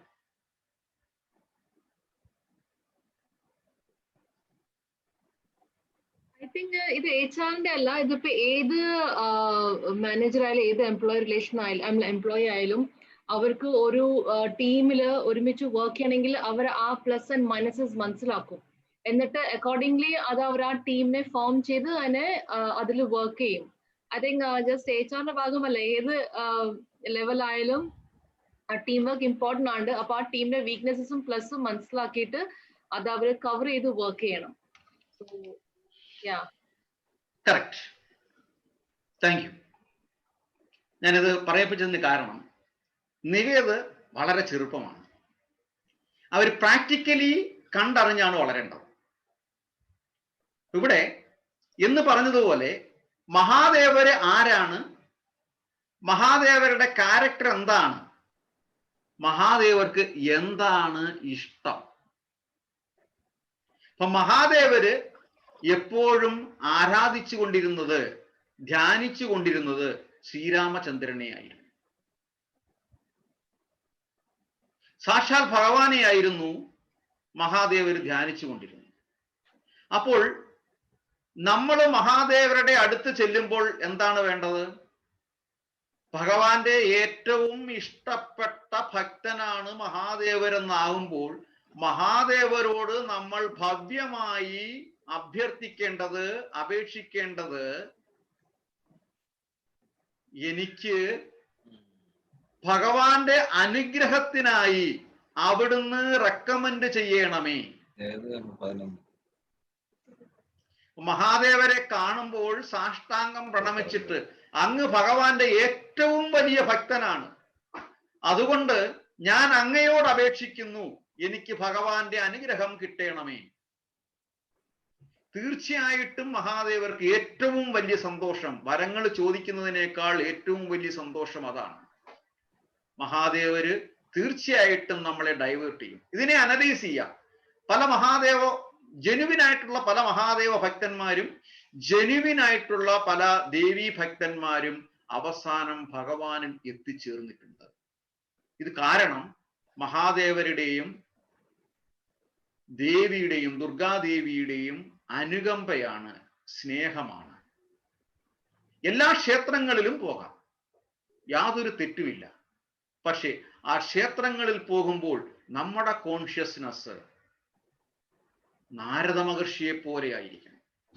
നാരദ മഹർഷി ലോകത്തിലെ എല്ലായിടത്തും ചുറ്റും, പക്ഷേ അവിടെയെല്ലാം നാരദ മഹർഷിയുടെ മനസ്സിൽ ഒരേ ഒരു മന്ത്രം, നാവിൽ ഒരേ ഒരു മന്ത്രം മാത്രമേ ഉണ്ടായിരുന്നുള്ളൂ, നാരായണ നാരായണ നാരായണ. അതുകൊണ്ടാണ് സരസ്വതി ദേവിയുടെ മുന്നിൽ ധ്യാനിച്ചപ്പോഴും സരസ്വതി ദേവിയുടെ മുന്നിൽ പ്രത്യക്ഷപ്പെട്ടപ്പോഴും ആദ്യം പറഞ്ഞ വാക്കാണ് നാരായണ നാരായണ. സരസ്വതി ദേവി ഒരിക്കലും കുപിതയായില്ല. സരസ്വതി ദേവി 56 കോടി രാഗങ്ങൾ നാരദ മഹർഷിക്ക് പറഞ്ഞു കൊടുത്തു. നിവേദ്, പോയിന്റ് ആൻസർ കിട്ടിയോ? നന്നായിട്ട് ക്ലിയർ ആയി. ഒരു കാര്യം കൂടെ പ്രഭു എല്ലാം പറഞ്ഞു, എല്ലാം കവർ ചെയ്തു. ഇതിനകത്ത് ഭഗവത്ഗീതയിൽ ഒരു ശ്ലോകം മാതാജി എടുത്തു തന്നാണ്. വിശ്വരൂപത്തിൽ അർജുനൻ പറഞ്ഞു, കൃഷ്ണ അവിടുത്തെ ശരീരത്തിൽ സകല ദേവന്മാരെയും മറ്റു സകല ജീവജാലങ്ങളെയും ഞാൻ കാണുന്നു. മാത്രമല്ല താമരപ്പൂവിൽ നിന്നിരുന്ന ബ്രഹ്മദേവൻ, അതുപോലെ ശിവൻ, ഋഷികൾ, ദിവ്യസർപ്പഗണങ്ങൾ എന്നിവരെയും ഞാൻ കാണുന്നു. വിശ്വരൂപത്തില് ശിവനും ഉണ്ട് അതിൻ്റെ ഭഗവാന്റെ ഉള്ളിൽ. അപ്പൊ ഭഗവത്ഗീത വെച്ച് ഭഗവത്ഗീത കണക്കൊരു ഗ്രന്ഥം, അതുപോലെ തന്നെ മറ്റു ദേവന്മാരെ പ്രാർത്ഥിക്കുന്നത് വ്യവസ്ഥാപിതമല്ലെന്ന് ഗണപതി തന്നെ പറയാണ്. ഗണപതിയാണല്ലോ ഇത് എഴുതിയത്. അത് അങ്ങനെയുണ്ട്. അന്യദേവത ഒരു ശ്ലോകമുണ്ട്. ആ ശ്ലോകം ഞാൻ ശരിക്കും പോണിലാപ്രഭുവിന് അറിയാം. അല്ല, അതുപോലെ അന്യദേവതയെ ഭക്തി വിധിപ്രകാരമല്ല, അവിധിപൂർവകം.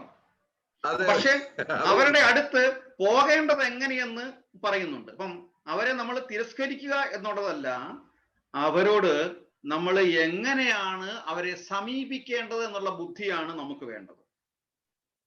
ഇവിടെ ആ ബുദ്ധി, അതായത് ആ ബുദ്ധിവിശേഷം ഭഗവാൻ തന്നെ ഉപദേശിക്കും. അതായത് സാധാരണഗതിയിൽ നടക്കുന്ന ഒരു കാര്യമാണ്. നമുക്ക് ഒരു പ്രൊമോഷൻ, ഉന്നതമായ സ്ഥാനത്ത് എത്തണമെന്നുണ്ടെങ്കിൽ ചില കടമ്പകൾ ചെല്ലണം. അതായത് മേലിലിരിക്കുന്ന MD-ക്കോ GM-നോ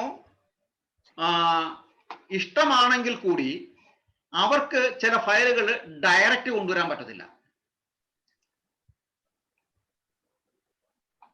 അപ്പം അതിന് ഈ ഫയൽ ഇവിടെ എത്തിക്കാൻ വേണ്ടിയിട്ട് അവര് ഒരു വഴി കണ്ടെത്തും. അതായത് ആരാണോ ഈ ഫയല് ഏറ്റവും താഴെ ഒപ്പിടേണ്ടത് അവരെ നേരിട്ട് വിളിച്ചിട്ട് പറയും, ഇന്നയാളുടെ പേര് നിങ്ങൾ കൊണ്ടുവരുന്ന ഫയലിൽ കാണണം എന്ന്.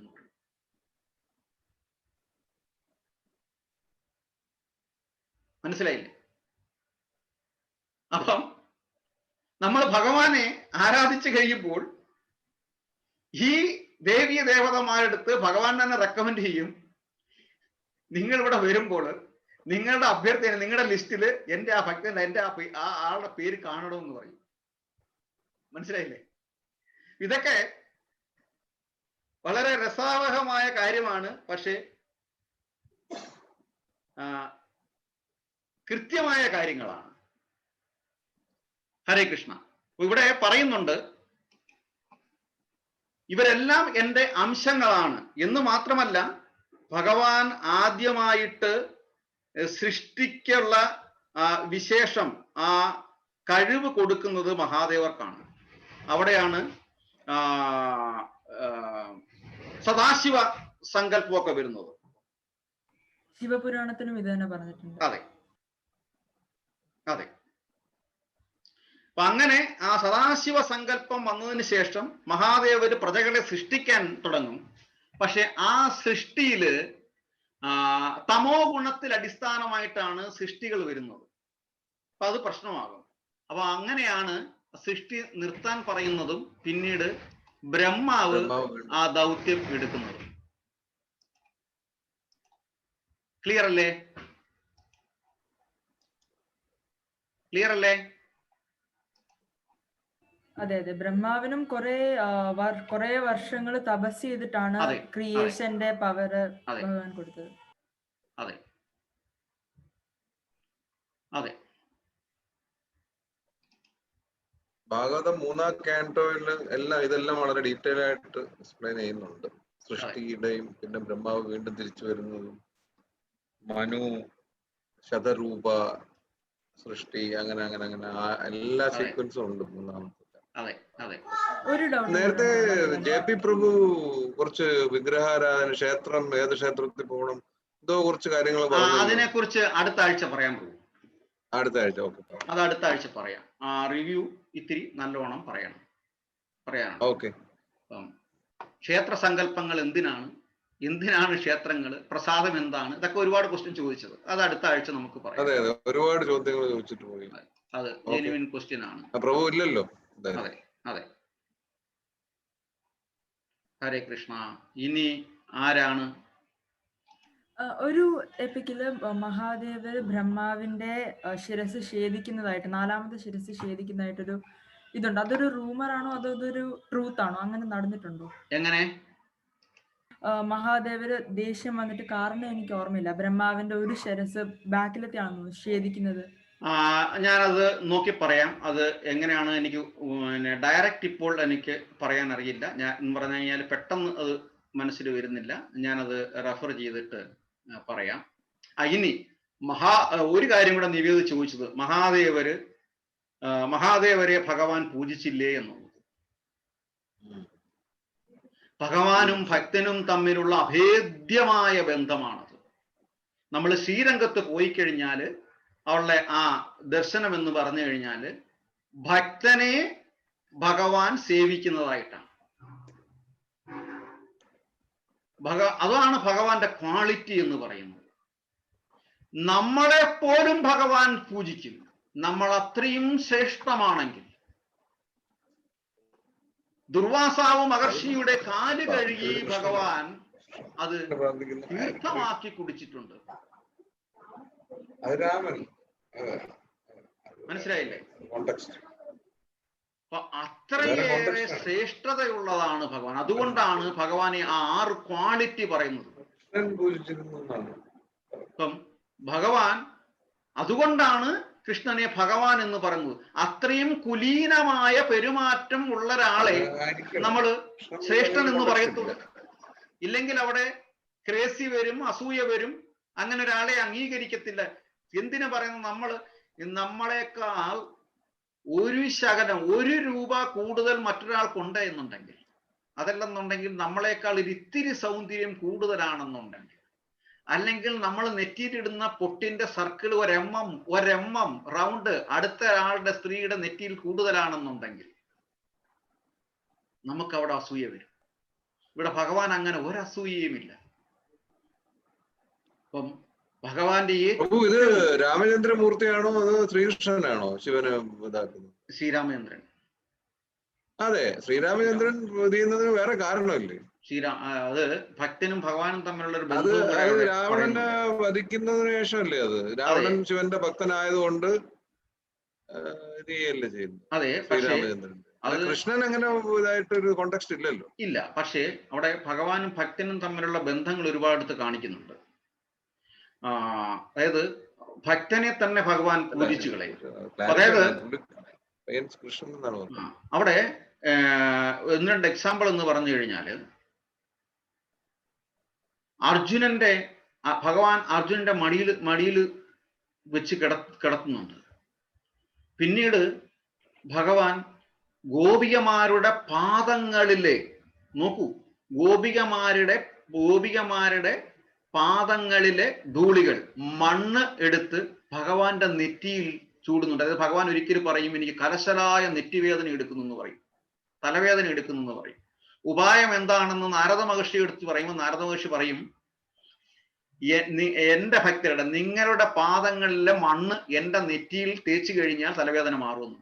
അപ്പൊ അത്തരം ഒരു പാതകത്തിന് ഞാനില്ല എന്ന് കൃഷ്ണന്റെ അടുത്ത് പറയുമ്പോൾ, ഈ ഒരു ആവശ്യം, ഈ ഒരു മെസ്സേജ് ഗോപികമാരുടെ അടുത്ത് ചെല്ലുമ്പോൾ ഗോപികമാര് പറയും, എങ്ങനെയോ ആയിക്കഴിഞ്ഞാലും, ഞങ്ങൾ നരകത്തിൽ പോയി കഴിഞ്ഞാലും ഞങ്ങളുടെ പാദങ്ങളിലെ മണ്ണ് അങ്ങയുടെ നെറ്റിയിൽ പുരട്ടുമ്പം തലവേദന മാറുന്നുണ്ടെങ്കിൽ തീർച്ചയായും ഭഗവാനെ അത് ഞങ്ങൾ തരാൻ തയ്യാറാണ് എന്ന് പറഞ്ഞിട്ട് പാദങ്ങളിലെ കാൽവെള്ളയിലെ മണ്ണ് ചുരണ്ടിയെടുത്ത് ഭഗവാന്റെ നെറ്റിയിൽ തേക്കും. ഇതാണ് ഭഗവാനും ഭക്തനും തമ്മിലുള്ള ബന്ധം. ഒരിക്കലും ഭഗവാനും ഭക്തനും തമ്മിൽ യാതൊരു വ്യത്യാസവുമില്ല. ആക്ച്വലി അവിടെയാണ് ഭാഗവതം പറയുന്നത് ഭഗവാൻ, ഭാഗവതം, ഭാഗവതർ.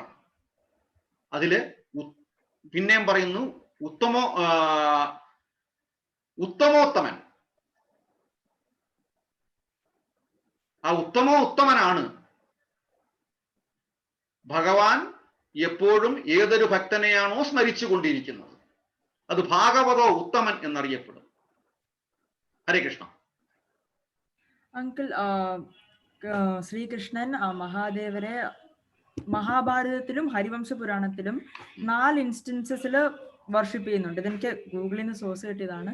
ഒരു പ്രാവശ്യം ഒരു ട്രീ, പാരിജാത ട്രീ ഫ്രം ഇന്ദ്രലോക ദ്വാരകയിലെ പാലസിലോട്ട് എടുക്കാൻ വേണ്ടി മഹാദേവരെ, ഇന്ദ്രനെ തോപ്പിക്കാൻ വേണ്ടി മഹാദേവരെ ഒരു പ്രാവശ്യം കൃഷ്ണൻ വർഷിപ്പ് ചെയ്യുന്നതായിട്ട് മഹാഭാരതത്തിൽ എഴുതിയിട്ടുണ്ട്.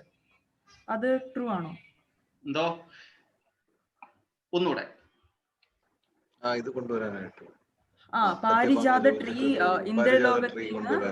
ഇന്ദ്രലോകത്തിൽ നിന്ന് ദ്വാപര പാലസിലോട്ട് കൊണ്ടുവരാനായിട്ട് ഒരു പ്രാവശ്യം മഹാദേവരെ മഹാഭാരതത്തിൽ വർഷിപ്പ് ചെയ്യുന്നതായിട്ട് ഒരു ഇൻസ്റ്റൻസ് ഉണ്ട്. അപ്പം അത് ശ്രീകൃഷ്ണനാണോ അത് ശ്രീരാമചന്ദ്രനാണോ എന്ന് എനിക്കൊരു ഡൗട്ട് ഉണ്ട്. ശ്രീകൃഷ്ണനാണ്. ശ്രീകൃഷ്ണൻ, അത് ഞാൻ കേട്ടിട്ടുണ്ട് ഈ കഥ. അത് പെർമിഷൻ ചോദിക്കും, ഒരു മര്യാദ എന്നുള്ള നിലയ്ക്ക് ചോദിക്കുന്നതാണത് ശിവനോട്. ഇതിപ്പം നമ്മളെ പിന്നെ വേറെ ഒരു വകുപ്പിലുള്ള ഒരു ആളിനെ എടുക്കുക, അദ്ദേഹത്തിന്റെ കൺട്രോളിലുള്ള ഒരു സാധനം പ്രൈം മിനിസ്റ്റർ അദ്ദേഹത്തിനോട് ചോദിക്കാതെ എടുക്കാൻ പറ്റില്ലല്ലോ. അത് മര്യാദയല്ലല്ലോ ഒരുമിച്ച് വർക്ക് ചെയ്യുന്നത്. അങ്ങനെയല്ലേ ചെയ്യാറ്. അതുകൊണ്ടാണെന്നാണ് എനിക്ക് തോന്നുന്നത്. അല്ലാതെ ഭഗവത്ഗീതയിൽ വളരെ ക്ലിയർ ആയിട്ട് പറയുന്നുണ്ടല്ലോ, എനിക്ക് മേളിൽ ഒരു ശക്തിയും ഇല്ലെന്ന്. ശിവഭഗവാന്റെ ശക്തി പറയുന്നത് 78% ആണ്. അത്രേ ഉള്ളൂ. ഭഗവാൻ ഇവിടെ റൂൾസ് ആൻഡ് റെഗുലേഷൻ തെറ്റിക്കാറില്ല, ഒരു പ്രൊസീജിയറും തെറ്റിക്കാറില്ല. അതിനുകൊണ്ടാണ് ഭഗവാൻ ഗുരുവിന്റെ സ്ഥാനവും കൂടി ഭഗവാൻ അലങ്കരിക്കുന്നത്. നമ്മൾ ഒരിക്കലും MD യുടെ ആളാണ് എന്ന് പറഞ്ഞുകൊണ്ട് നമ്മൾ നമ്മുടെ മേലധികാരിയുടെ ടേബിളിൽ കയറി ഇരിക്കാൻ പറ്റത്തില്ല. അത് ഭഗവാൻ ഇഷ്ടപ്പെടത്തില്ല, അത് MD ക്കും ഇഷ്ടപ്പെടത്തില്ല. MD യുടെ റെക്കമെൻഡിലായിരിക്കും വന്നിരിക്കുന്നത് നമ്മൾ സ്ഥാപനത്തിൽ. റൂൾസ് ആൻഡ് റെഗുലേഷൻ അവിടെ കൃത്യമാണ്. അപ്പം അവിടെ അത് നമ്മളെ കാണിക്കാനാണ്. നേരത്തെ ഞാൻ പറഞ്ഞതുപോലെ മുൻപേ ഗമിക്കും ഗോവതൻ, പിമ്പേ ഗമിക്കും ബഹുഗോക്കളല്ല. അപ്പം നമ്മൾ റൂൾസ് ആൻഡ് റെഗുലേഷൻ പ്രൊസീജിയർ തെറ്റിക്കാൻ പാടില്ല. അതേസമയം നമ്മൾ അറിയണം നമ്മുടെ സുപ്രീം ഭഗവാനാണ്. അതുമല്ല, അത് ശിവൻ ഭഗവാൻ ഒരു ഡിവോട്ടിയും കൂടെയാണ്. അതുകൊണ്ട് അതെ, വൈഷ്ണവാണ് മേടിക്കുന്നത്. അത് ക്ലിയർ ആയിട്ട്, അങ്ങനെ അത്ര ക്ലാരിറ്റി വേറെ മറ്റു ഇതിനൊന്നും ഇല്ല. ഹരേ കൃഷ്ണ. ഇനി വീണ്ടും വരുന്നത് അമൃതമാതാജി. ജയപ്രകാശ് പ്രഭു എസ്കേപ്പ് ആയതല്ല, ജയപ്രകാശ് പ്രഭു പോയെന്ന് പറഞ്ഞിട്ട് മ്യൂട്ടാണ്. ഒരു മിനിറ്റ് ഞാൻ സ്ക്രീൻ ഷെയർ ചെയ്തോട്ടെ.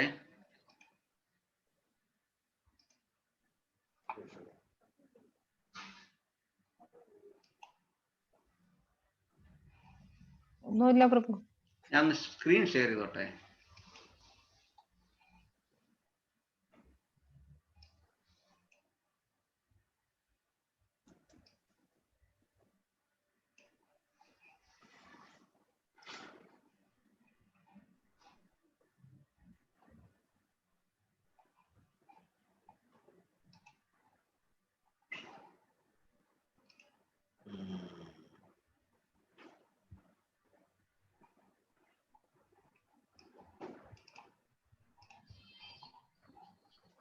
പ്രഭുവിന്റെ മോനാണ് ഡാൻസ്.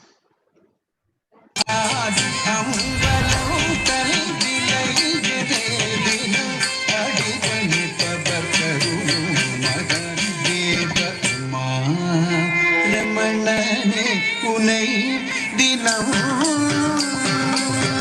ഗുണ്ടക്കത്തി ഗുണ്ടക്കത്തി ദിനത്തോം ത രി സ ല ക ത രി സ ഗണ്ണ ത രി സ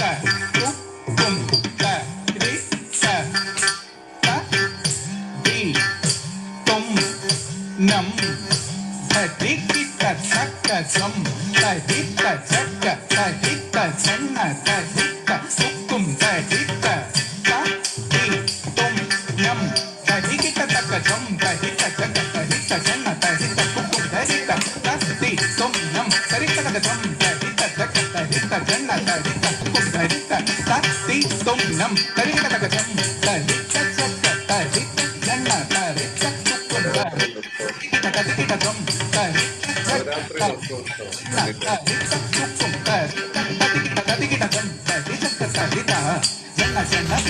തരി തും നം തരികിട്ട തക്ക സം തരിത്ത ചക്ക തരിത്ത ചെണ്ണ തരിത്ത ഉക്കും തരിത്ത തരികിട്ട സം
തി തരി തക്കിട്ട സ തി തും നം തതി കിട്ട തും നം തന തന നം ത നം ത തന ദിരന തക്ക തരി തക്കിട്ട ത തി തും നം തതി കിട്ട തും നം തന തന നം തന നം തന നം തന നം തന തന ദിരന തക്ക തരി തക്കിട്ട ത ഗ തി തി തോ ഗോ നം തതി കിട്ട തും ത തി തും നം തതി കിട്ട തും ത തി തും നം തതി കിട്ട തും ത തി തും നം തതി കിട്ട തും ത തി തും നം തതി കിട്ട തും ത തി തും നം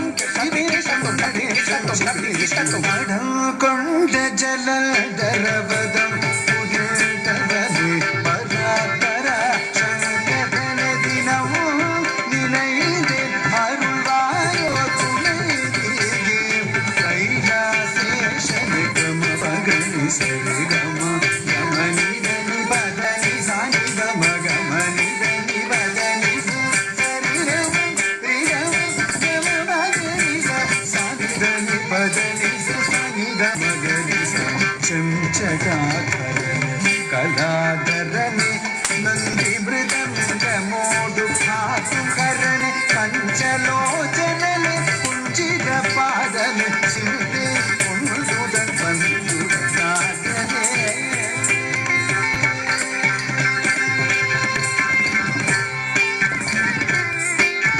കാശീപുരീശനെ ഈശനെ കാത്തദുർഗദേവനെ മഹേശനെ കാശീപുരേശനെ ഈശനെ കാത്തദുർഗദേവനെ മഹേശനെ കാശീപുരേശനെ ഈശനെ കാത്തദുർഗദേവനെ മഹേശനെ കാശീപുരേശനെ ഈശനെ കാത്തദുർഗദേവനെ മഹേശനെ സസനി ഗമ ഗമനി പദനി സനി ഗമ ഗരി വാലോകർപ്പുകഴി മഹിമൈ ആയി മണാളനെ ബന്ധുനാഥനെ കാശീപുരേശനെ ഈശനെ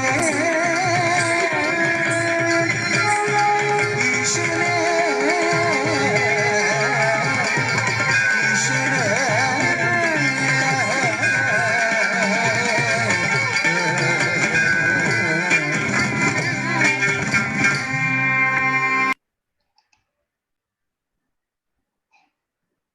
ഹരേ കൃഷ്ണ. ക്ഷമാപൂർവം കണ്ടതിനും സമയം അപഹരിച്ചതിനും ക്ഷമിക്കണം. അല്ല ലൈവായിരുന്നല്ലോ. അതെ അതെ. ഹരേ കൃഷ്ണ. നവരാത്രിയുടെ ലൈവായിരുന്നു. ഹരേ കൃഷ്ണ. അപ്പം നമ്മൾ ഇന്ന് ആക്ച്വലി സമയം ഒരുപാട് എടുത്തു, എന്നോട് ക്ഷമിക്കണം. അപ്പം നമ്മൾ അടുത്ത ആഴ്ചയും വീണ്ടും നമ്മൾ കണ്ടിന്യൂ ചെയ്യും. രാജീവ് പ്രഭു, വിപിൻ പ്രഭു, ഇന്ദു ഇവരെല്ലാം അടുത്ത ആഴ്ച പോയിന്റ്സുമായിട്ട് വരും. ഒരു മിനിറ്റ്.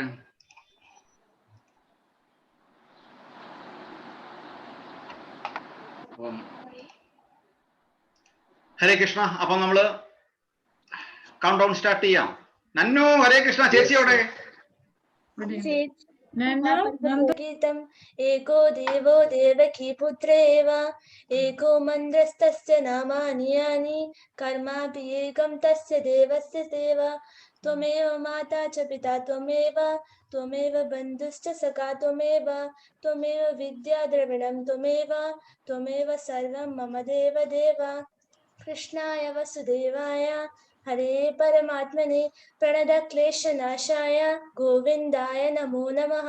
कृष्णाय वसुदेवाय देवकीनन्दनाय च नन्दगोपकुमाराय गोविन्दाय नमो नमः।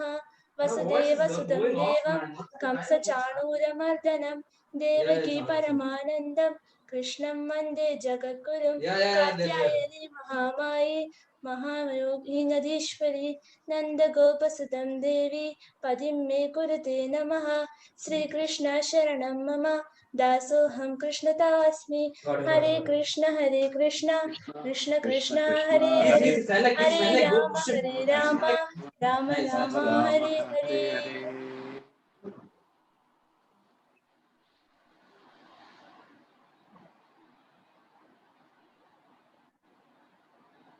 അങ്കിൾ മ്യൂട്ടാണ്. ഹരേ കൃഷ്ണ. ഹരേ കൃഷ്ണ. ഇത്രയും നേരം ക്ഷമയോടെ ഇരുന്നതിൽ ഹരേ കൃഷ്ണ. അപ്പം വീണ്ടും അടുത്ത ആഴ്ച അമൃതമാതാജി കീർത്തന ഹരേ കൃഷ്ണ, സുരേഷ് ഗോപി പ്രഭു അവർ ഹരേ കൃഷ്ണ, സിമ്മി ഹരേ കൃഷ്ണ, നിവേദ് ഹരേ കൃഷ്ണ, കീർത്തന നന്ദന, നയന നന്ദന ഹരേ കൃഷ്ണ. നന്ദനയുടെ ഭക്തി ഭാഗമേ കാണത്തുള്ളൂ. ഹരേ കൃഷ്ണ. സുശീൻ പ്രഭു ഹരേ കൃഷ്ണ, വിസ്മയ ഹരേ കൃഷ്ണ, ഇന്ദു സന്തോഷ് ഹരേ കൃഷ്ണ. നമുക്ക് അടുത്ത ആഴ്ച കാണാം. ഇടയ്ക്ക് വെള്ളം കുടിക്കാൻ പോയി അല്ലേ വിമൻ പ്രഭു? ഹരേ കൃഷ്ണ. ഓക്കെ, നമുക്ക് കൗണ്ട് ഡൗൺ സ്റ്റാർട്ട് ചെയ്യാം. ഹരേ കൃഷ്ണ. എല്ലാവർക്കും ഒരുപാട് വിശന്നു, ക്ഷമിക്കണം. ഹരേ കൃഷ്ണ. അപ്പൊ അടുത്ത ആഴ്ച നമ്മള് അടുത്ത ശനിയാഴ്ച കാർത്തിക മാസമാണ്, ഏതെങ്കിലും ഒരു ബ്രോഡ്കാസ്റ്റിംഗ് ആയിരിക്കും. അന്ന് ഞാൻ പറയും ആര് കീർത്തനം ചെല്ലണം എന്നുള്ളത്. ഹരേ Krishna. Okay, Hare Krishna. Count down start ചെയ്യാം. 5, 4, 3, 2, 1. 3, 2, 1. നന്നു മഹാലക്ഷ്മി എവിടെ? നിവേദ് മഹാലക്ഷ്മി ഉറക്ക. ഓക്കെ, ജിത്തു എവിടെ?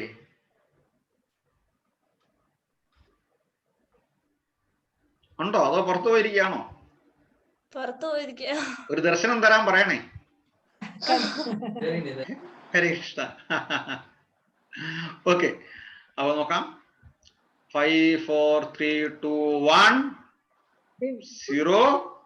ഡിം. ഹരേ കൃഷ്ണ.